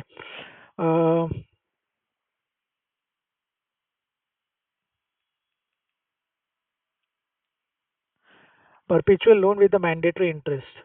so perpetual loan with the mandatory, so perpetual loan है तो इसका ना आपको principal pay करने की कोई ज़रूरत नहीं है इश्यूअर को, तो वो आपका इक्विटी कंपोनेंट रहेगा। और मैंडेटरी इंटरेस्ट है तो ये आपका इंटरेस्ट जो वो मैंडेटरी है तो वो आपका क्या बोलते हैं फाइनेंशियल लायबिलिटी बन जाएगा। तो इसमें आपका जो obligation, again I am repeating, कि जो कैश वाला है मेथड और एक इक्विटी वाला है, तो इक्विटी वाला तो मेथड ही नहीं है इसमें, क्योंकि फिक्स नंबर ऑफ शेयर्स में डिस्चार्ज नहीं हो रहा है। इस अगर हेडिंग को पढ़ रहे हो तो कैश में डिस्चार्ज कर रहे हैं। तो यहाँ पे आपका लोन का जो प्रिंसिपल अमाउंट है वो उस पर कोई ऑब्लिगेशन नहीं है, तो ये आपका इक्विटी कंपोनेंट बनेगा। इंटरेस्ट है वो आपका ऑब्लिगेशन है कैश में डिस्चार्ज करने का, तो ये आपका फाइनेंशियल लायबिलिटी बन जाएगा। तो ये अब क्या हो रहा है, P company limited issue takes a loan from the Q limited holder for 12 lakh। The loan is perpetual and the entities entitles the holder to a fixed interest rate of 8%। ठीक है, the rate of interest commensurate with the credit risk profile of the issuer 12%। तो ये आपका 12% आपका discounting factor हो गया, 8% आपका। तो जो भी आपका इंटरेस्ट है सो इंटरेस्ट है, मान लो यहाँ पे जो 12 लाख है, जो 12 लाख पे इंटरेस्ट कितना आ रहा है आपका, 12 लाख इंटू इंटरेस्ट कितना हो गया आपका 8%, 96,000, करेक्ट। सो 96,000 डिवाइडेड बाई, कि ये परपेचुअल है तो आपको यहाँ पे सिंपल क्या करना पड़ेगा, 0.12 से आपको डिस्काउंट करना पड़ेगा, तो वो आपका 8 लाख आ गया। ठीक है, तो 12 लाख इसका फेयर वैल्यू है कंपाउंडेड फाइनेंशियल इंस्ट्रूमेंट का, माइनस इसमें से क्या हो गया पीवी, अगर आप जब करोगे PV of financial liability, debt is 8 lakh. तो आपका जो रिमाइंडर जो बचेगा 4 लाख, वो आपका इक्विटी कंपोनेंट हो गया। ठीक है, तो यहीं पे वो एक्सप्लेन कर रखा है। Okay, optionally convertible redeemable preference shares. Optionally convertible redeemable preference shares, तो यहाँ पे अब क्या हो रहा है कि ऑप्शन जो है ऑब्लिगेशन कैसे डिस्चार्ज हो, कैश और इक्विटी, तो यहाँ पे दोनों केस आ रहे हैं। ठीक है, ऑप्शनली कन्वर्टेबल, तो कन्वर्टेबल है तो ये एंड रिडीमेबल प्रेफरेंस शेयर्स है। ठीक है, तो so on 1st July 2001 D limited issues the preference shares to G limited for a consideration of 10 lakh. The holder has an option to convert these preference shares to a fix number of equity shares. तो जो principal amount है उसमें convertible option है जो equity shares में है, जो आपका फिक्स नंबर ऑफ शेयर्स है, तो ये आपका इक्विटी बन जाएगा। और जो इंटरेस्ट अमाउंट है, और इंटरेस्ट प्लस जो प्रिंसिपल पोर्शन रहेगा, प्रिंसिपल यहाँ पे क्यों आ रहा है अगेन, कि अगर क्या कहते हैं होल्डर ने अगर ये राइट एक्सरसाइज नहीं किया तो फिर आपको प्रिंसिपल कैश के फॉर्म में देना पड़ेगा, तो इसका पीवी जो होगा वो आपका फाइनेंशियल लायबिलिटी बन जाएगा। ठीक है, up to a period of 3 years, so 3 years का यहाँ पे time period, if the option is not exercise by the holder.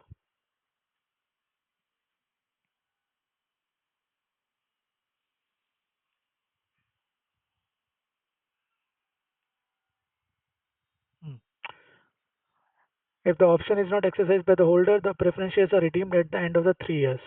तो इसलिए यहाँ पे प्रिंसिपल आ रहा है। ठीक है, the principal shares carry a fixed coupon of 6% and is payable every year and the prevailing market rate for the similar preference share without the conversion feature. So ये क्या हो रहा है, without the conversion feature means plain vanilla preference shares which is not having any, plain vanilla means simple preference share we are not, you are not having any options, is 9%। तो ये 9% क्यों रहेगा, उसका भी मैंने आपको जस्टिफिकेशन दिया था in the concept when I was discussing in the beginning, कि यहाँ पे ऑप्शन किसको दिया जा रहा है, होल्डर को दिया जा रहा है। तो होल्डर को जब अगर आप ऑप्शन दे रहे हो तो फिर आप उसको कम इंटरेस्ट पे करोगे, कूपन आपका कम रहेगा। ठीक है, और ये यहाँ पे आपको प्लेन वेनिला प्रेफरेंस शेयर्स में आप कोई ऑप्शन नहीं दे रहे, तो यहाँ पे आपका इंटरेस्ट रेट जो रहेगा, कूपन रेट रहेगा, वो ज़्यादा रहेगा। ठीक है, करेक्ट। तो सिंपल इसमें कैसे करेंगे हम लोग क्विकली, कि यहाँ पे आपका क्या अमाउंट है, एक मिनट,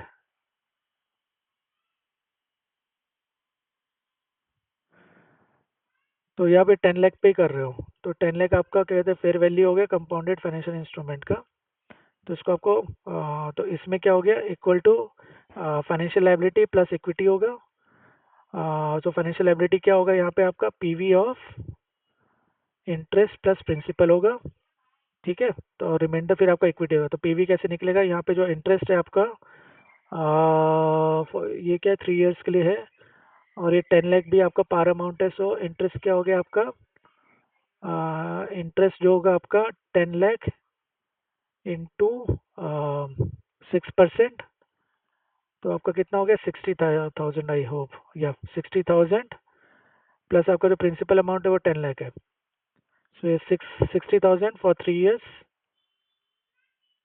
ठीक है। और ये 10 लाख आपका eight the end of the third year हो गया। आई होप कि आपको ये डिस्काउंटिंग पता है, क्योंकि आपने ये अपने एसएफएम सब्जेक्ट में भी किया होगा, तो ये आपको ये इससे पीवी निकल जाएगा, और यहाँ पे आपका डिस्काउंटिंग रेट क्या होगा? 9%, ये वाला।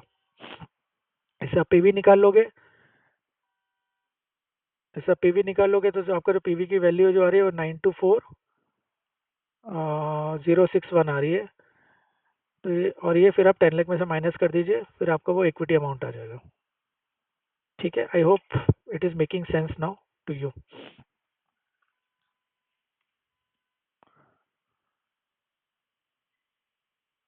Sorry, okay okay. So now the separation of non equity embedded derivative. आप देखो ये नॉन इक्विटी वर्ड आ रहा है, ठीक है। सो इसलिए मैंने स्टार्टिंग में ये कंसेप्ट आपको कवर कराया था। अब यहाँ पे आप देखोगे कि इंस्टीट्यूट ने एग्जाम्पल कैसे दे रखे हैं, और which is difficult to understand. So embedded derivatives क्या है? आपके दो फॉर्म में हो सकते हैं, equity embedded derivative, sorry, non equity embedded derivatives, ठीक है। So again I am repeating here कि, तो जो मैंने यहाँ पे भी लिखा था कि जो कॉल ऑप्शन विद इशूअर है, ये आपका एम्बेडेड डेरिवेटिव है नॉन इक्विटी, क्योंकि यहाँ पे जो आपका डिस्चार्ज हो रहा है, ये जो ऑप्शन जो आप एक्सरसाइज कर रहे हो कैश के फॉर्म में कर रहे हो, और ये आपका एम्बेडेड डेरिवेटिव है जो आप एक्सरसाइज कर रहे हो इक्विटी के फॉर्म में, because it is getting discharge in the form of the equity shares, fix number of equity shares, ठीक है। So sometimes the issuer also has the option. Hmm. Sometimes the issuer also has the option to issuer also has the option to early redeem the instrument mentioned in the illustration 29, ठीक है। जो भी हम लोगों ने ऊपर example के उसमें, तो illustration 29 में होल्डर के पास वो ऑप्शन था, ठीक है, conversion option. So that is conversion option means your equity embedded derivative, correct. तो यहाँ पे क्या बोल रहा है कि इश्योर के पास भी ऑप्शन हो सकता है, और नॉन इक्विटी बोल रहे हैं, तो इश्योर के पास जो ऑप्शन हो सकता है वो कौन सा? नॉन इक्विटी, दैट मीन्स कि जो कैश के फॉर्म में डिस्चार्ज हो रहा है, इक्विटी शेयर के फॉर्म में डिस्चार्ज नहीं। नॉन इक्विटी मीन्स जो आपका एम्बेडेड डेरिवेटिव कैश के फॉर्म में डिस्चार्ज हो रहा है। So the ensure also has the option too early redeem the instrument mentioned in the illustration 29. Such an option is the issuer call option. This call option is considered an embedded derivative which is a financial liability. तो ये यही वाला point को discuss कर रहा है, ये वाला call option with issuer embedded derivative. अगर आप उसको स्प्लिट नहीं करोगे तो वो आपके फाइनेंशियल लायबिलिटी में ही आएगा, करेक्ट। ये फाइनेंशियल लायबिलिटी में ही जा रहा है।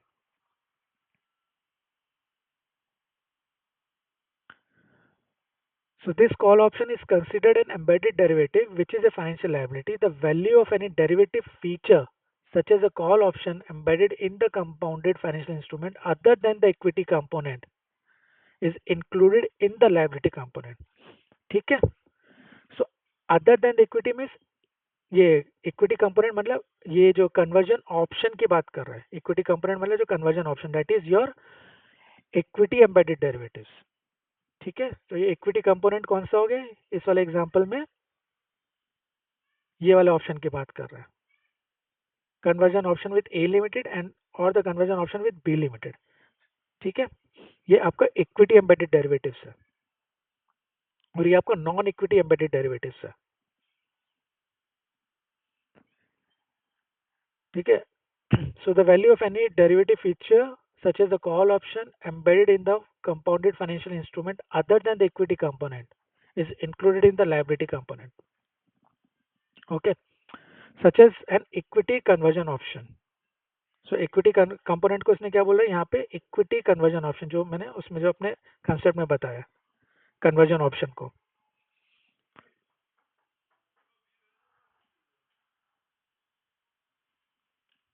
Just a minute.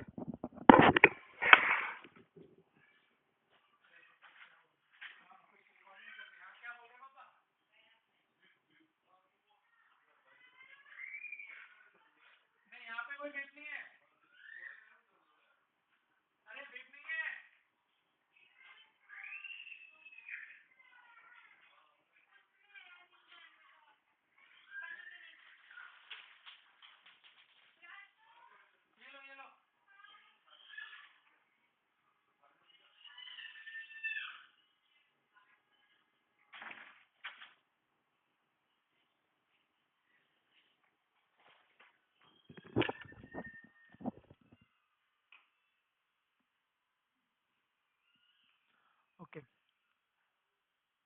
अभी आप यहाँ पे देखने की कैसे इन लोगों ने कर रखा है। Okay, illustration 30 is optionally convertible preference share with the issuer's redemption option. ठीक है, यहाँ पे इश्यूअर्स रिडम्पशन ऑप्शन के बारे में बोल रहा है। D Limited issues the preference shares to G Limited for a consideration of 10 lakh. The holder has an option. The holder के बारे में बोल रहा है, लेकिन यहाँ पे देखो ऊपर क्या बोला है, the issuer's redemption option. The holder has an option to convert these preference shares to a fixed number of equity instruments of the issuer anytime up to a period of 3 years. If the option is not exercised by the holder, the preference shares are redeemed at the end of the 3 years. The preference shares carry a coupon of RBI base rate plus 1% per annum and is payable at the end of the every year. ठीक है, एक minute और देखते हैं और इसमें क्या बोल रहा है। The prevailing market rate for the similar preference shares without the conversion feature or the issuer's redemption option is RBI base rate plus 4%. On the date of the contract, the RBI base rate is 9%. Calculate the value of the liability and the equity component. सबसे पहले इस question में क्या problem है, इस question में क्या problem है, यहाँ पे ये बोल रहा है कि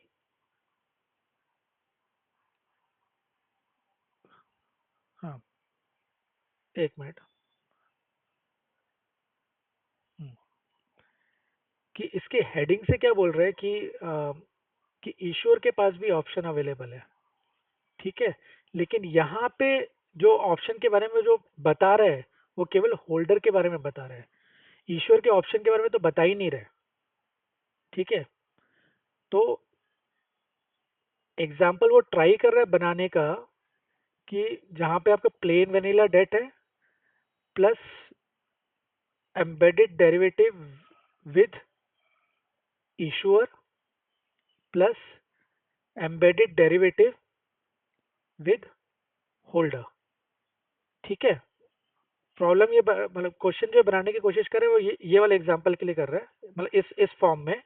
लेकिन अगर आप जब आप पढ़ोगे कि the holder is an option to convert these preference shares to a fixed number of the equity instrument, तो ये ऑप्शन किसके पास है, होल्डर के पास है, और वो भी किस फॉर्म में है, इक्विटी फॉर्म में है। क्यों इक्विटी एम्बेडेड डेरिवेटिव, क्योंकि ये फिक्स नंबर ऑफ शेयर्स में, फिक्स नंबर ऑफ शेयर्स। ठीक है, फिर उसके बाद क्या बोल रहे हैं, if the option is not exercise by the holder, if the option is not exercise by the holder, again वो इसके बारे में बोल रहे हैं, the preference shares are redeemed at the end of the third year. The preference share carry a coupon rate. यहाँ पे क्या हो रहा है कि अभी तक जो हम लोगों ने एग्जांपल किया है उसमें हम लोग कूपन रेट जो लेके चल रहे थे वो गिवन था। अब यहाँ पे क्या बोल रहे हैं कि आरबीआई का एक बेस रेट है वो आप लेके चलोगे। ठीक है, तो उसमें कोई प्रॉब्लम नहीं है। तो और उसके बाद क्या बोला, the prevailing market rate for the similar preference share without the conversion feature or the issuer's redemption. Issuer's redemption option, issuer's का तो रिडम्पशन ऑप्शन तो है ही नहीं यहाँ पे। ठीक है, उसके बारे में तो उसने कुछ बोला ही नहीं है। तो ये उस एग्जाम्पल में वो ये कैप्चर कर, उसने ये बताया ही नहीं कि क्या है इसके बारे में, embedded derivative with the issuer, ये तो उसने बताया ही नहीं। ओके, तो अगेन वही सिंपल वही वाला एग्जांपल बन गया है कि principal means plain vanilla debt with the conversion option with the holder. तो फिर हम लोग कैसे स्टार्ट करेंगे, फिर इसको भी वैसे ही करेंगे कि ऑब्लिगेशन क्या आपका यहाँ पे कैश में भी आ रहा है और इक्विटी शेयर में भी आ रहा है। ठीक है, अब इसका दूसरा, अब मैं इसमें क्या बोलूँगा, नेक्स्ट है principal plus interest. So principal के लिए क्या हो रहा है कि कन्वर्जन ऑप्शन है, कन्वर्जन ऑप्शन आ रहा है, वो फिक्स्ड है, तो ये आपका इक्विटी फॉर्म में आ गया। ठीक है, क्योंकि fix number of the equity share. और इंटरेस्ट जो है वो आपको मैंडेटरी है, जो आपको पे करना है। सो यहाँ पे क्या होगा, PV of interest plus principal होगा, क्योंकि अगर होल्डर अगर ये ऑप्शन एक्सरसाइज नहीं करेगा तो इश्योर को प्रिंसिपल कैश के फॉर्म में पे करना पड़ेगा। ठीक है, तो यहाँ पे पीवी वो आ गया। फिर उसके बाद फिर आप वही सिंपल जो आप जो स्टेप कर रहे हो तो आप वैसे करोगे। तो अब यहाँ पे डिस्काउंट रेट क्या रहेगा कि आप जैसे क्या बोले, पहले तो कूपन रेट क्या देख ले, तो कूपन रेट क्या बोल रहे हैं। तो कूपन रेट क्या बोल रहे हैं, आरबीआई रेट प्लस 1%। और डिस्काउंट रेट क्या बोल रहे हैं, अगर आरबीआई का क्या रेट है, आरबीआई बेस रेट इज 9%। तो मेरा कूपन रेट क्या हो गया, 9+1। ठीक है, और मेरा जो डिस्काउंट रेट रहेगा 9+4। 9+4 ना, the prevailing market rate for the similar preference share without the conversion feature is 9%, is the RBI base rate plus 4%, correct? And which is also making sense कि मेरा जो कूपन रेट है वो discount rate से कम है, क्योंकि plane vanilla में मैं, ये जो प्लेन वेनिला जो है, plain vanilla because the prevailing market rate of the preference share without the conversion feature and the issue redemption option, that is a plain vanilla. तो जिसमें मैंने प्लेन वेनिला जो प्रेफरेंस शेयर्स है, जिसमें मैंने कोई ऑप्शन क्या कहते हैं होल्डर को नहीं दे रखा है, उसका इंटरेस्ट रेट ज़्यादा रहना चाहिए।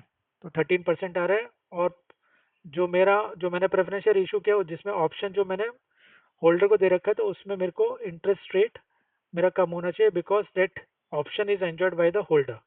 तो उसका रेट कम होना चाहिए, so which is also making sense.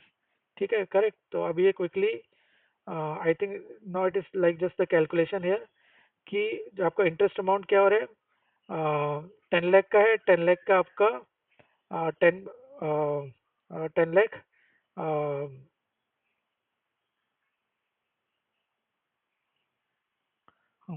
तो 10 लाख है, 10 लाख का आपका ये 10 लाख पे इंटरेस्ट इंटरेस्ट कितना आएगा, 10%, करेक्ट। सो कितना हो गया आपका 1 लाख, और आपका प्रिंसिपल अमाउंट कितना है, 10 लाख है। ठीक है, और ये आपका कितने साल का है, 3 इयर्स का है। तो 3 इयर्स का, और ये 10 लाख आपका eight the end of the third year. तो आप इसको डिस्काउंट करो कितने से, 13% से करोगे, तो आपका ये आ गया fair value of PV of the financial liability. फिर आप इसको 10 लाख में से माइनस कर दोगे, तो आपका क्या बोलते हैं, इक्विटी शेयर की वैल्यू आ जाएगी। ठीक है, करेक्ट। एक मिनट यहाँ पे देख लेते हैं। तो आपका ये जो प्रेजेंट वैल्यू कितनी आ रही है, 6,93,050 प्लस 2,36,000 विच इज कमिंग 929,165। और जब आप उसको 10 लाख में से माइनस करोगे residual amount, it will be your equity component. So I hope it is clear. So here the problem is, again I am reiterating कि इंस्टीट्यूट ने ट्राई किया एग्जाम्पल बनाने का कि जिसमें आपका एम्बेडेड डेरिवेटिव है इश्योर के पास, लेकिन उसने एग्जाम्पल में कहीं बताया नहीं है। तो ये आपका अगेन वही सिंपल एग्जांपल बन गया जो आपने ऊपर भी किया हुआ है कि plain vanilla debt plus your embedded derivative with the holder, that is a conversion option with the holder, that is your equity embedded derivative, because here it is getting discharged in the form of the fixed number of the equity shares.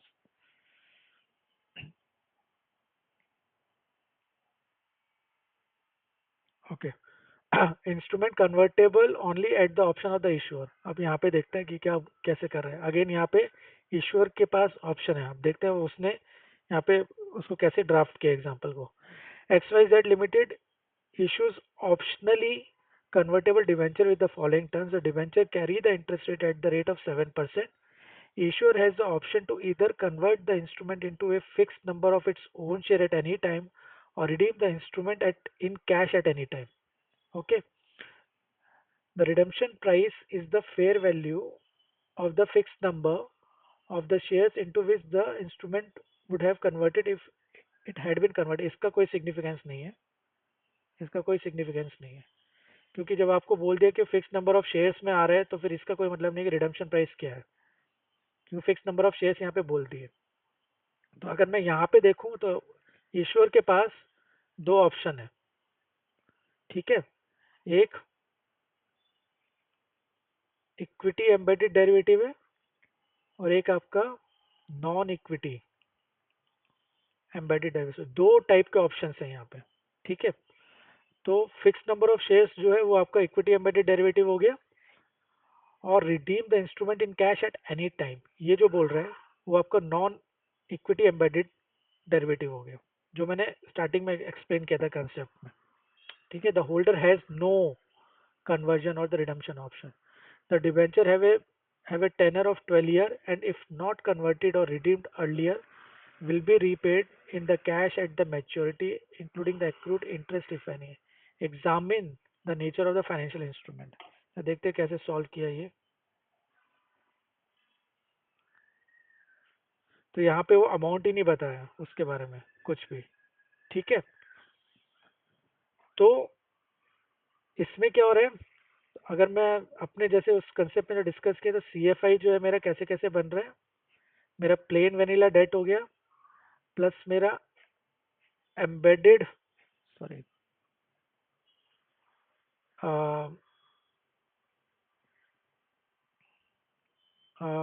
Non equity embedded derivative with issuer है, plus equity embedded derivatives with issuer है, ठीक है। तो ये जो मेरा ये जो रहेगा इतना पोर्शन, ये मेरा फाइनेंशियल लायबिलिटी हो गया, और ये जो मेरा पोर्शन रहेगा, क्योंकि ये इक्विटी एम्बेडेड डेरिवेटिव है और ये जो फिक्स और फिक्स टेस्ट को सेटिस्फाई कर रहा है, तो ये मेरा इक्विटी कंपोनेंट हो गया। तो जब फाइनेंशियल लायबिलिटी और इक्विटी दोनों आ रहे हैं तो वो मेरा CFI हो गया, ठीक है। अब यही एक्सप्लेन यहाँ पे कर रहे हैं, ये फाइनेंशियल लायबिलिटी होगा। तो इसमें क्या हो रहा है, फर्दर इन लोगों ने बताया नहीं, लेकिन इक्विटी जो ये जो एम्बेडेड डेरिवेटिव इसको स्प्लिट कब करेंगे, उसमें जो कंडीशंस होता है कि आपका जो एम्बेडेड डेरिवेटिव है वो सेपरेटली ट्रेड, मतलब सेपरेटली ट्रेड हो रहा होगा। Second thing, which is not closely related to your the host contract. Third thing, कि अगर आप दोनों की अकाउंटिंग डिफरेंट हो रही है, कि आप जो प्लेन वेनिलर डेट है अगर आप उसको एमोटाइज कॉस्ट पे कर रहे हो, और जो आपका डेरिवेटिव होता है वो बाय डिफॉल्ट FVTPL पे होता है, फेयर वैल्यू थ्रू PNL। तो ये अगर तीन कंडीशन सेटिस्फाई होती है तब आप क्या कहते हो उसको, आपको एम्बेडेड डेरिवेटिव को स्प्लिट करना होता है, जिसमें ये फाइनेंशियल लायबिलिटी रहेगा, लेकिन इसमें फिर क्या होगा कि आपका ये जो प्रिंसिपल अमाउंट है वो एमोटाइज कॉस्ट पे चला जाएगा, और आपका जो एम्बेडेड डेरिवेटिव जो वो तीनों कंडीशन सेटिस्फाई होगी तो फिर आप उसको FVTPL पे लेके जाओगे, fair value through PNL, but both will be coming under the under your financial liability at the inception. So the issuer has the ability to convert the debenture into the fixed number of its own shares at any time, ठीक है। तो ये किसके बारे में बोल रहा है, इसके बारे में, इक्विटी एम्बेडेड डेरिवेटिव क्या हो गया, ये conversion option with the issuer, ठीक है। The issuer therefore has the ability to avoid making the cash payment or settling the debenture in the variable number of its own share, ठीक है। तो यहाँ पे क्या बोल रहे हैं कि इस वाले केस में आप जो क्या बोलते हैं अपना ऑब्लिगेशन वो इक्विटी शेयर्स में कर रहे हो, फिक्स नंबर ऑफ शेयर्स में कर रहे हो, ठीक है। तो ये आपका ये जो ऑब्लिगेशन वाला जो पार्ट जो है, तो ऑब्लिगेशन में दोनों चीज़ आ रही है, कैश भी आ रहा है और यहाँ पे इक्विटी शेयर्स भी आ रहा है। तो ये जो कन्वर्जन ऑप्शन जो है आप इक्विटी शेयर्स में आप उसको क्या बोलते हैं सेटिस्फाई कर रहे हो, इक्विटी शेयर्स के फॉर्म में आप पे कर रहे हो, and which is also in the fix number of shares, तो ये आपका इक्विटी इंस्ट्रूमेंट हो गया, ठीक है। So therefore such financial instrument is likely to be classified as the equity instrument. However, it must be noted that mere existence of right to avoid of paying the cash is not the conclusive. The instrument to be accounted for as per its substance, and hence it needs to be seen whether the conversion option is substantive. In this particular situation, the issuer will need to determine whether it is favorable to exercise the conversion option or the redemption option. This is a little bit tricky. यहाँ पे क्या बोल रहा है, in the case of the later redemption option, In the case of the latter, the instrument will be classified as a financial liability, a hybrid instrument. तो ये क्या बोल रहा है कि इसका कोई इन लोगों ने एग्जाम्पल नहीं दिया है, लेकिन इसमें क्या होता है कि आप जब इंसेप्शन के टाइम पे, ठीक है, जस्ट आई एम ट्विकिंग कि इसका क्या मतलब बोल रहा है इस पर्टिकुलर पैराग्राफ का, विच इज़ वेरी ट्रिकी, कि जब आपने स्टार्टिंग में एट द इंसेप्शन कि जब आप इशू कर रहे हो ये कंपाउंडेड फाइनेंशियल इंस्ट्रूमेंट, ठीक है, तो आपको उस टाइम पे एक सिचुएशन ये पता रहती है कि आप आ, कौन से वाले ऑप्शन को एक्सरसाइज करोगे, क्योंकि ये दोनों ऑप्शन इश्योर के पास है, ठीक है, non equity embedded option, so that is your what you call it as the redemption option. इसको रिडम्पशन ऑप्शन बोल रहा है कि कैश के फॉर्म में आप रिडीम कर रहे हो, और ये आपका जो कन्वर्जन ऑप्शन जो आप इक्विटी के फॉर्म में रिडीम कर रहे हो, तो इन दोनों में से आपको एक ही ऑप्शन एक्सरसाइज करना पड़ेगा, करेक्ट। उससे आपका क्या कहते हैं, जो सी एफ आई है इंस्ट्रूमेंट, वो रिडीम हो जाएगा। आप ऐसे तो नहीं कर सकते कि दोनों को, आप दोनों ऑप्शन को एक्सरसाइज कर रहे हो, दोनों में से एक को ही एक्सरसाइज कर सकते हो। तो एट द इंसेप्शन आपको ये जो आपका जो, सपोज मान लो कि आप, या आप इश्योर कब ये ऑप्शन को एक्सरसाइज करेगा, फर्स्ट जैसे I am taking one example, कि जब आपका जो एमोटाइज कॉस्ट है, ठीक है, ड्यूरिंग द लाइफ, वो जो आप इक्विटी शेयर्स से, मान लो आप जो से इक्विटी शेयर्स जो है वो 10 है, ठीक है, इनटू आपके 1000 बॉन्ड्स हैं, 1000 into 10 is your 10,000 number of equity share into market value of that equity share। तो जब भी आप ये ऑप्शन को एक्सरसाइज कर रहे हो जब इश्यूअर को, तो आप ये कब करोगे, जब आपकी एमोटाइज कॉस्ट इससे ज्यादा होगी। तो डेट मीन्स ये आपका फिक्स्ड है, आपका यहाँ पे वेरिएबल के मार्केट वैल्यू वेरिएबल है, market value of the equity share. तो जो भी eight the time of exercising the option जो भी आपकी मार्केट वैल्यू होगी वो आप कंसिडर कर रहे हो। तो अगर आपकी मार्केट वैल्यू इन सिंप्लिसिटी वो कम है, तो फिर आप क्या ऑप्शन नॉर्मली एक्सरसाइज करोगे, ये वाला ऑप्शन एक्सरसाइज करोगे, क्योंकि दिस इज योर चीपर, ठीक है ना, करेक्ट। क्योंकि आपका अमोर्टाइज कॉस्ट अगर इससे ज़्यादा आ रही है, तो आप कौन सा वाला ऑप्शन एक्सरसाइज करोगे, तो जो आपको सस्ता पड़ेगा वही करोगे, तो आप ये वाला ऑप्शन एक्सरसाइज करोगे। लेकिन अगर आपकी मार्केट वैल्यू इक्विटी शेयर की ज़्यादा हो गई, ठीक है, ज़्यादा हो गई, तो इसका मतलब ये आपका जो राइट हैंड साइड है ये आपका ज़्यादा हो गया एमोटाइज कॉस्ट से, फिर आप कौन सा वाला ऑप्शन एक्सरसाइज करोगे, ये वाला ऑप्शन एक्सरसाइज करोगे, ठीक है। तो at the inception when you are issuing this instrument, तो सपोज मान लो अगर आपकी मार्केट वैल्यू शेयर्स की कम है, ठीक है, और आप एंटिसिपेट करो कि हाँ भाई ठीक है, इतनी ही मेरी मार्केट वैल्यू रहेगी during the life of this compounded financial instrument से, जैसे मान लो 3 इयर्स के लिए, तो 3 साल में आपकी मार्केट वैल्यू ज़्यादा नहीं बढ़ेगी, आप ये मान के चल रहे हो। तो फिर आप क्या एट द इंसेप्शन आप क्या सोच रहे हो कि आप ये वाला ऑप्शन एक्सरसाइज कर रहे हो। तो यही चीज यहाँ पे ये बोल रहा है कि in this particular situation the issuer will need to determine whether it is favourable to exercise the conversion option or the redemption option at the time of the inception. So in the case of the latter, अगर आपको लगता है कि भाई ठीक है कि आप eight the time of the issue, means eight the time of the Inception, कि आप ये वाला ऑप्शन एक्सरसाइज करोगे, ये कब करोगे, जब आपकी मार्केट वैल्यू इक्विटी शेयर की कम हो रही होगी, कम होगी। तो अगर आप ये वाला ऑप्शन एक्सरसाइज करोगे, सॉरी, इसमें क्या बोल रहे हैं कि अगर रिडम्पशन ऑप्शन कब एक्सरसाइज करोगे, करेक्ट। सो रिडम्पशन ऑप्शन मतलब कि ये वाला, तो ये वाला ऑप्शन कब आप एक्सरसाइज कर रहे होगे, अगर आपका इंसेप्शन में अगर आपको ये लग रहा है कि मार्केट वैल्यू मेरी आगे बढ़ जाएगी, तो फिर मैं ये वाला ऑप्शन एक्सरसाइज करूंगा, करेक्ट। ये वाला ऑप्शन एक्सरसाइज करूंगा, ये वाला ऑप्शन एक्सरसाइज नहीं करूंगा, क्योंकि ये मेरा मार्केट वैल्यू बढ़ रही है, तो मेरे लिए लॉस टाइप हो जाएगा कि भाई ये मेरा राइट हैंड साइड मेरा ज़्यादा हो गया एमोटाइज कॉस्ट से। तो मैं ये वाला ऑप्शन कब एक्सरसाइज करूंगा, जब मेरा market value of equity share ज़्यादा होगी।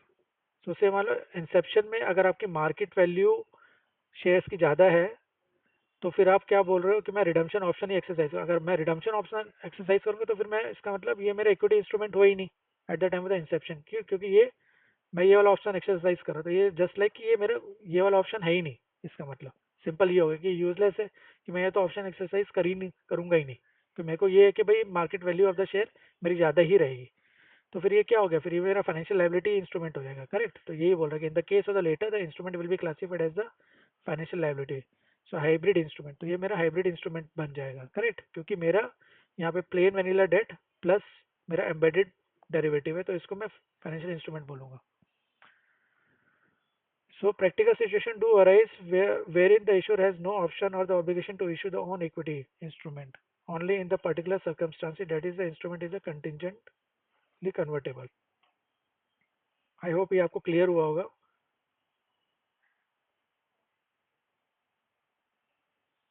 Okay. Now conversion or the early settlement of the financial instrument. Conversion. So classification of the liability and the equity component of the convertible instrument is not revised as a result of the change in the likelihood. तो अब suppose मान लो कि अ, कि इस वाले example में कि ठीक है आगे जब विद इन 3 इयर्स की जो जो टाइम पीरियड है इसका कंपाउंडेड फाइनेंस इंस्ट्रूमेंट का, यहाँ पे कि आपका मार्केट वैल्यू डाउन हो गया, तो फिर आप अब आप क्या करोगे कि मैं तो क्या कहते हैं कन्वर्जन ऑप्शन को मैं एक्सरसाइज कर रहा हूँ। तो इसके एक्सरसाइज करने से फिर क्या होगा कि फिर ये आपको सी एफ आई हो जाना चाहिए, लेकिन आप इसको दोबारा चेंज नहीं करोगे क्योंकि इंसेप्शन में जो हो गया वो हो गया। तो ये आपका तब फाइनेंशियल लाइबिलिटी ही रहेगा, even if later on this situation gets change. क्यों? क्योंकि आपका market value of equity share fall कर गया और अब आप आगे से मान लो सेकेंड ईयर के एंड पे आपको लग रहा है कि ठीक है भाई अब मैं कन्वर्जन ऑप्शन को एक्सरसाइज कर रहा हूँ। तो यही चीज़ बोल रहा है कि classification of the financial liability and the equity component of the convertible instrument is not revised as a result of the change in the likelihood that the conversion option will be exercised, even when the exercise of the option may appear to have become economically advantageous to the some holders. Okay, so holders may not always act in the way that might be expected because, for example, the tax consequence resulting from the conversion may differ from the account holder. Furthermore, the likelihood of the conversion will change from time to time. तो ये क्या बोल रहा है कि अगर suppose conversion option holder के पास है, ठीक है, उसको ये दिख रहा है कि इक्विटी प्राइस जो है इश्योर का काफ़ी बढ़ गया है, तो उसको वो एक्सरसाइज कर लेना चाहिए। लेकिन वो फिर टैक्स एस्पेक्ट भी देखेगा, क्योंकि जब कन्वर्जन ऑप्शन जो एक्सरसाइज करेगा तो उसको जो इक्विटी शेयर जो मिल रहा होगा तो उसमें से फिर आपको टैक्स माइनस करना पड़ेगा, उसके बाद फिर वो देखेगा कि वो प्रॉफिटेबल सिचुएशन है या नहीं है। तो होल्डर तभी फिर वो सिचुएशन को असेस करके ही तभी वो एक्सरसाइज करेगा। तो ये चीज़ यहाँ पे वो बोल रहा है कन्वर्जन ऑप्शन के बाद। The entity's contractual obligation to make the future payment remains outstanding until it's extinguished through the conversion. ठीक है, maturity of the instrument or the sum of the other transaction. On conversion of the convertible instrument at maturity the entity will de-recognize the liability component, recognizes it as a equity, and original equity component remains as equity. लेकिन हाँ उसको within the equity class आप क्या कहते हैं reclassify कर सकते हो, and there is no gain or the loss on the conversion at the maturity, correct.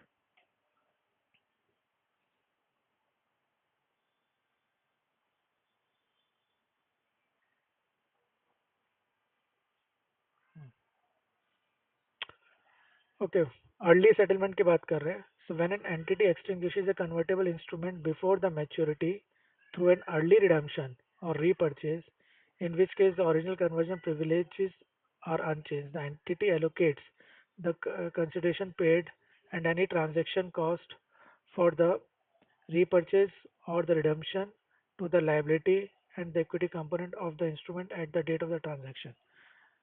ठीक है, तो ये अब ये वाला जो मैंने डिस्कस किया था, आई थिंक ये वाला था ना, नहीं ये वाले के बारे में बात कर रहे हैं कि जिसमें उसने टेंडर ऑफर और क्या कहते हैं एक्सरसाइज कॉल ऑप्शन को दोनों को मर्ज कर दिए, मतलब यूज कर रहे हैं एक्सरसाइज ऑप्शन की वर्डिंग, लेकिन वो जो एग्जांपल वो जो बन रहा है वो टेंडर ऑफर का बन रहा है।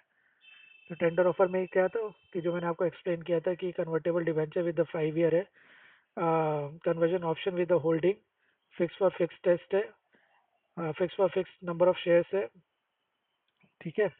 और इंटरेस्ट है जो फाइनेंशियल लाइबिलिटी है, और आप जो रिडीम कर रहे हो कि वो 13 लाख में रिडीम करोगे एट द हायर अमाउंट, जो आपका जो एम्बोटाइज कॉस्ट है उससे ज़्यादा, तो फिर आपको 13 लाख को स्प्लिट करना पड़ेगा फाइनेंशियल लाइबिलिटी और इक्विटी में। तो वो यही एक्सप्लेन कर रहा है। तो आई थिंक ये आप ये देख सकते हो, but it is pretty straight forward. और दूसरा क्या है कि जो आपका जो ट्रांजेक्शन कॉस्ट रहता है, सो फर्स्ट आप क्या कहते हैं, फाइनेंशियल लाइबिलिटी और इक्विटी निकाल लेते हो, जो fair value of C F I है। और उसके बाद फिर जब आपकी वैल्यू निकालने के बाद उसमें से फिर आप ये ट्रांजेक्शन प्राइस इस रेशियो में आप बाइफरकेट कर लेते हो। से मान लो अगर ये 100 है, ये 80 आ रहा है, ये 20 आ रहा है आपका। और से मान लो अगर आपका जो ट्रांजेक्शन प्राइस है 10 है, तो अब ये 10 को आप क्या कहते हैं, 8:2 के फॉर्म में आप इसको अपोर्शन करते हो, तो ये जो आपका 10 है तो आपका ये 8 आपका फाइनेंशियल लाइबिलिटी में चला गया, और ये जो जो रिमेनिंग बच रहा है 2 वो आपका इक्विटी में चला गया। सो फाइनेंशियल लाइबिलिटी में क्या होता है कि जो आपका ये जो 80 है, 80 में से आप क्या कहते हैं कि कॉस्ट है, ये ट्रांजेक्शन कॉस्ट इश्यूर के पॉइंट ऑफ व्यू से, तो आप 8 में से यहाँ से माइनस करके जो आपकी वैल्यू आएगी 72, तो 72 के हिसाब से फिर आप अपना इफेक्टिव इंटरेस्ट रेट दोबारा कैलकुलेट करके फिर आप स्टार्ट करते हो। और ये जो आपका इक्विटी है, इक्विटी की जो वैल्यू है 20 माइनस आप ये 2 करके आप इतना 18 को आप फिर रिकॉर्ड करते हो। तो ये ऐसे चलता है।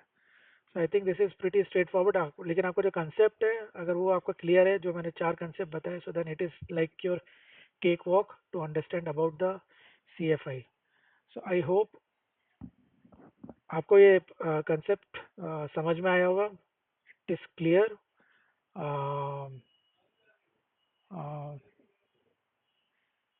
और थोड़ा सा मैंने आपको टाइम ले लिया, but I think it is very useful. Please please आप एक बार ये लेक्चर सुनिए, अगर आपको अच्छा लगे please subscribe it, because it will help me or inspire me to upload more and more lecture by this method, like कि जो मैं ये फॉलो कर रहा हूँ कि पहले अपने कंसेप्ट में आपको एक्सप्लेन करूँगा, फिर आपको हर एक पेज इंस्टीट्यूट का आपको पढ़ा के फिर आपको उसके क्वेश्चन एक्सप्लेन करूँगा, and which will be helping you to understand about this thing. Thanks. Thanks a lot.